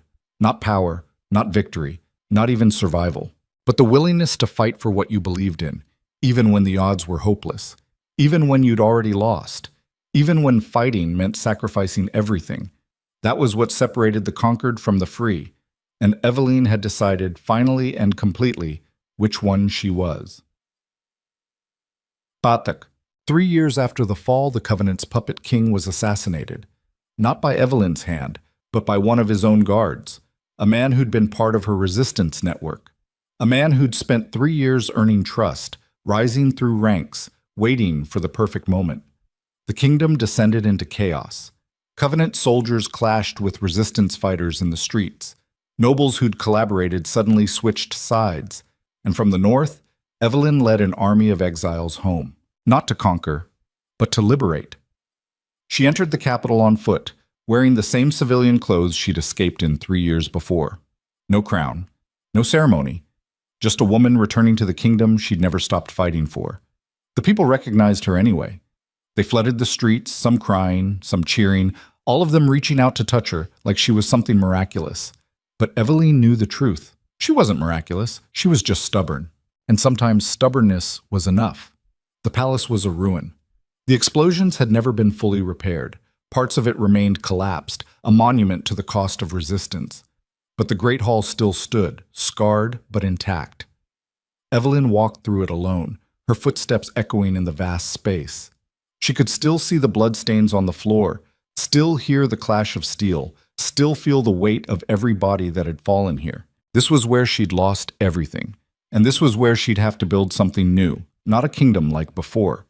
Something different, something shaped by the lessons betrayal had taught her. That power without accountability was tyranny. That trust had to be earned, not given freely. That the people you ruled mattered more than the crown you wore. She'd been a terrible queen once, too trusting, too naive, too willing to believe the best of people. But she'd learned. God, how she'd learned. And maybe that made her ready to try again. Not as the golden queen who'd left for the north, but as someone who understood that ruling meant serving, that crowns were responsibilities, not prizes, that the people who stood beside you mattered more than the ones who bowed before you. Lyra found her in the Great Hall, looking at the place where Rowan had died. There's a crowd outside. Thousands. They want to see you crowned. I don't want a coronation. Eveline's voice was quiet. I want a memorial for everyone who died fighting the Covenant, their names carved in stone so the kingdom never forgets what freedom cost. That can be arranged. Lyra paused. But Your Majesty, they need a ruler, someone to rebuild what was lost. Then find someone better than me. There is no one better than you. Lyra's voice was firm. You're the woman who survived everything the Covenant threw at you, who built resistance from nothing, who learned from her mistakes instead of repeating them. That's exactly what this kingdom needs. Eveline turned to face her. I'm not the person they remember. I'm harder now, colder. The things I learned, the things I became to survive, they changed me in ways I can't undo. Good. We don't need the old queen. We need the one who knows how to fight, who understands that threats are real and vigilance is necessary, who won't make the same mistakes twice. And if I make new mistakes, then you'll learn from those too. Lyra smiled. That's what makes you worth following. Not that you're perfect, but that you're willing to grow. The words settled something inside Eveline. Maybe she didn't need to be the queen she'd been before. Maybe she could be something new, something forged by fire but not consumed by it. All right, she said, I'll take the crown. But on my terms. No more absolute monarchy. The people get a voice in governance. The nobles get accountability. And anyone caught working with shadow organizations gets executed. No exceptions. That's going to make you unpopular with some people. Then they can leave. I'm done catering to people who think betrayal is just politics by another name. Eveline walked out of the Great Hall and into the sunlight where her kingdom waited. They roared when they saw her, a wall of sound that shook the air. She climbed the palace steps, stood where generations of rulers had stood, and looked out at thousands of faces. 3 years ago, she had stood here and watched her world burn, had lost everything and everyone, had become something she'd never wanted to be. But she'd survived, and survival had taught her what truly mattered. Not crowns or ceremonies or the trappings of power, but the courage to fight for what you believed in, the strength to rebuild from ashes, the wisdom to learn from loss. And most importantly, the understanding that you didn't need to be unbroken to be whole. that scars were evidence of survival, not weakness, that the things that nearly destroyed you could become the foundations of something stronger. Evelyn raised her hand, and the crowd fell silent. "I'm not the queen you remember," she called out, her voice carried across the square. "I'm someone who's been broken and rebuilt, someone who's made terrible mistakes and learned brutal lessons, someone who understands that freedom requires eternal vigilance and that evil thrives when good people stay silent." She paused, letting the words sink in. "But I'm also someone who will fight for this kingdom until my last breath, who will never again trust blindly or rule carelessly, who will build something better than what was lost, even if it takes the rest of my life." The crowd erupted again, and Evelyn felt something shift, not back to what she'd been, but forward to what she could become. A ruler who'd learned that the throne was a responsibility, not a prize, that the people mattered more than the crown. That betrayal's greatest lesson wasn't paranoia, but the understanding that trust had to be earned and vigilance maintained. She'd lost a kingdom and gained wisdom, lost innocence and gained strength, lost everything and learned what truly mattered. And now, standing before her people with scars both visible and hidden, she was ready to build something new. Something shaped by hard lessons and harder choices. Something that would endure because it was built on truth instead of illusion. The Covenant had tried to break her, had taken everything, had forced her to become someone she'd never wanted to be. But they'd failed to take the one thing that mattered most, her determination to keep fighting, keep growing, keep becoming better than she'd been before. And in the end, that was the only victory that truly counted, not defeating enemies or reclaiming thrones, but refusing to let loss define you, choosing to learn instead of breaking, deciding that even if you couldn't go back to who you were, you could become someone stronger. Evelyn looked out over her kingdom, damaged but not destroyed, and felt something she hadn't felt in years: hope. Not the naive kind, but the kind that came from knowing you'd survived the worst and found purpose in the ashes. And maybe that was enough. Maybe that was everything.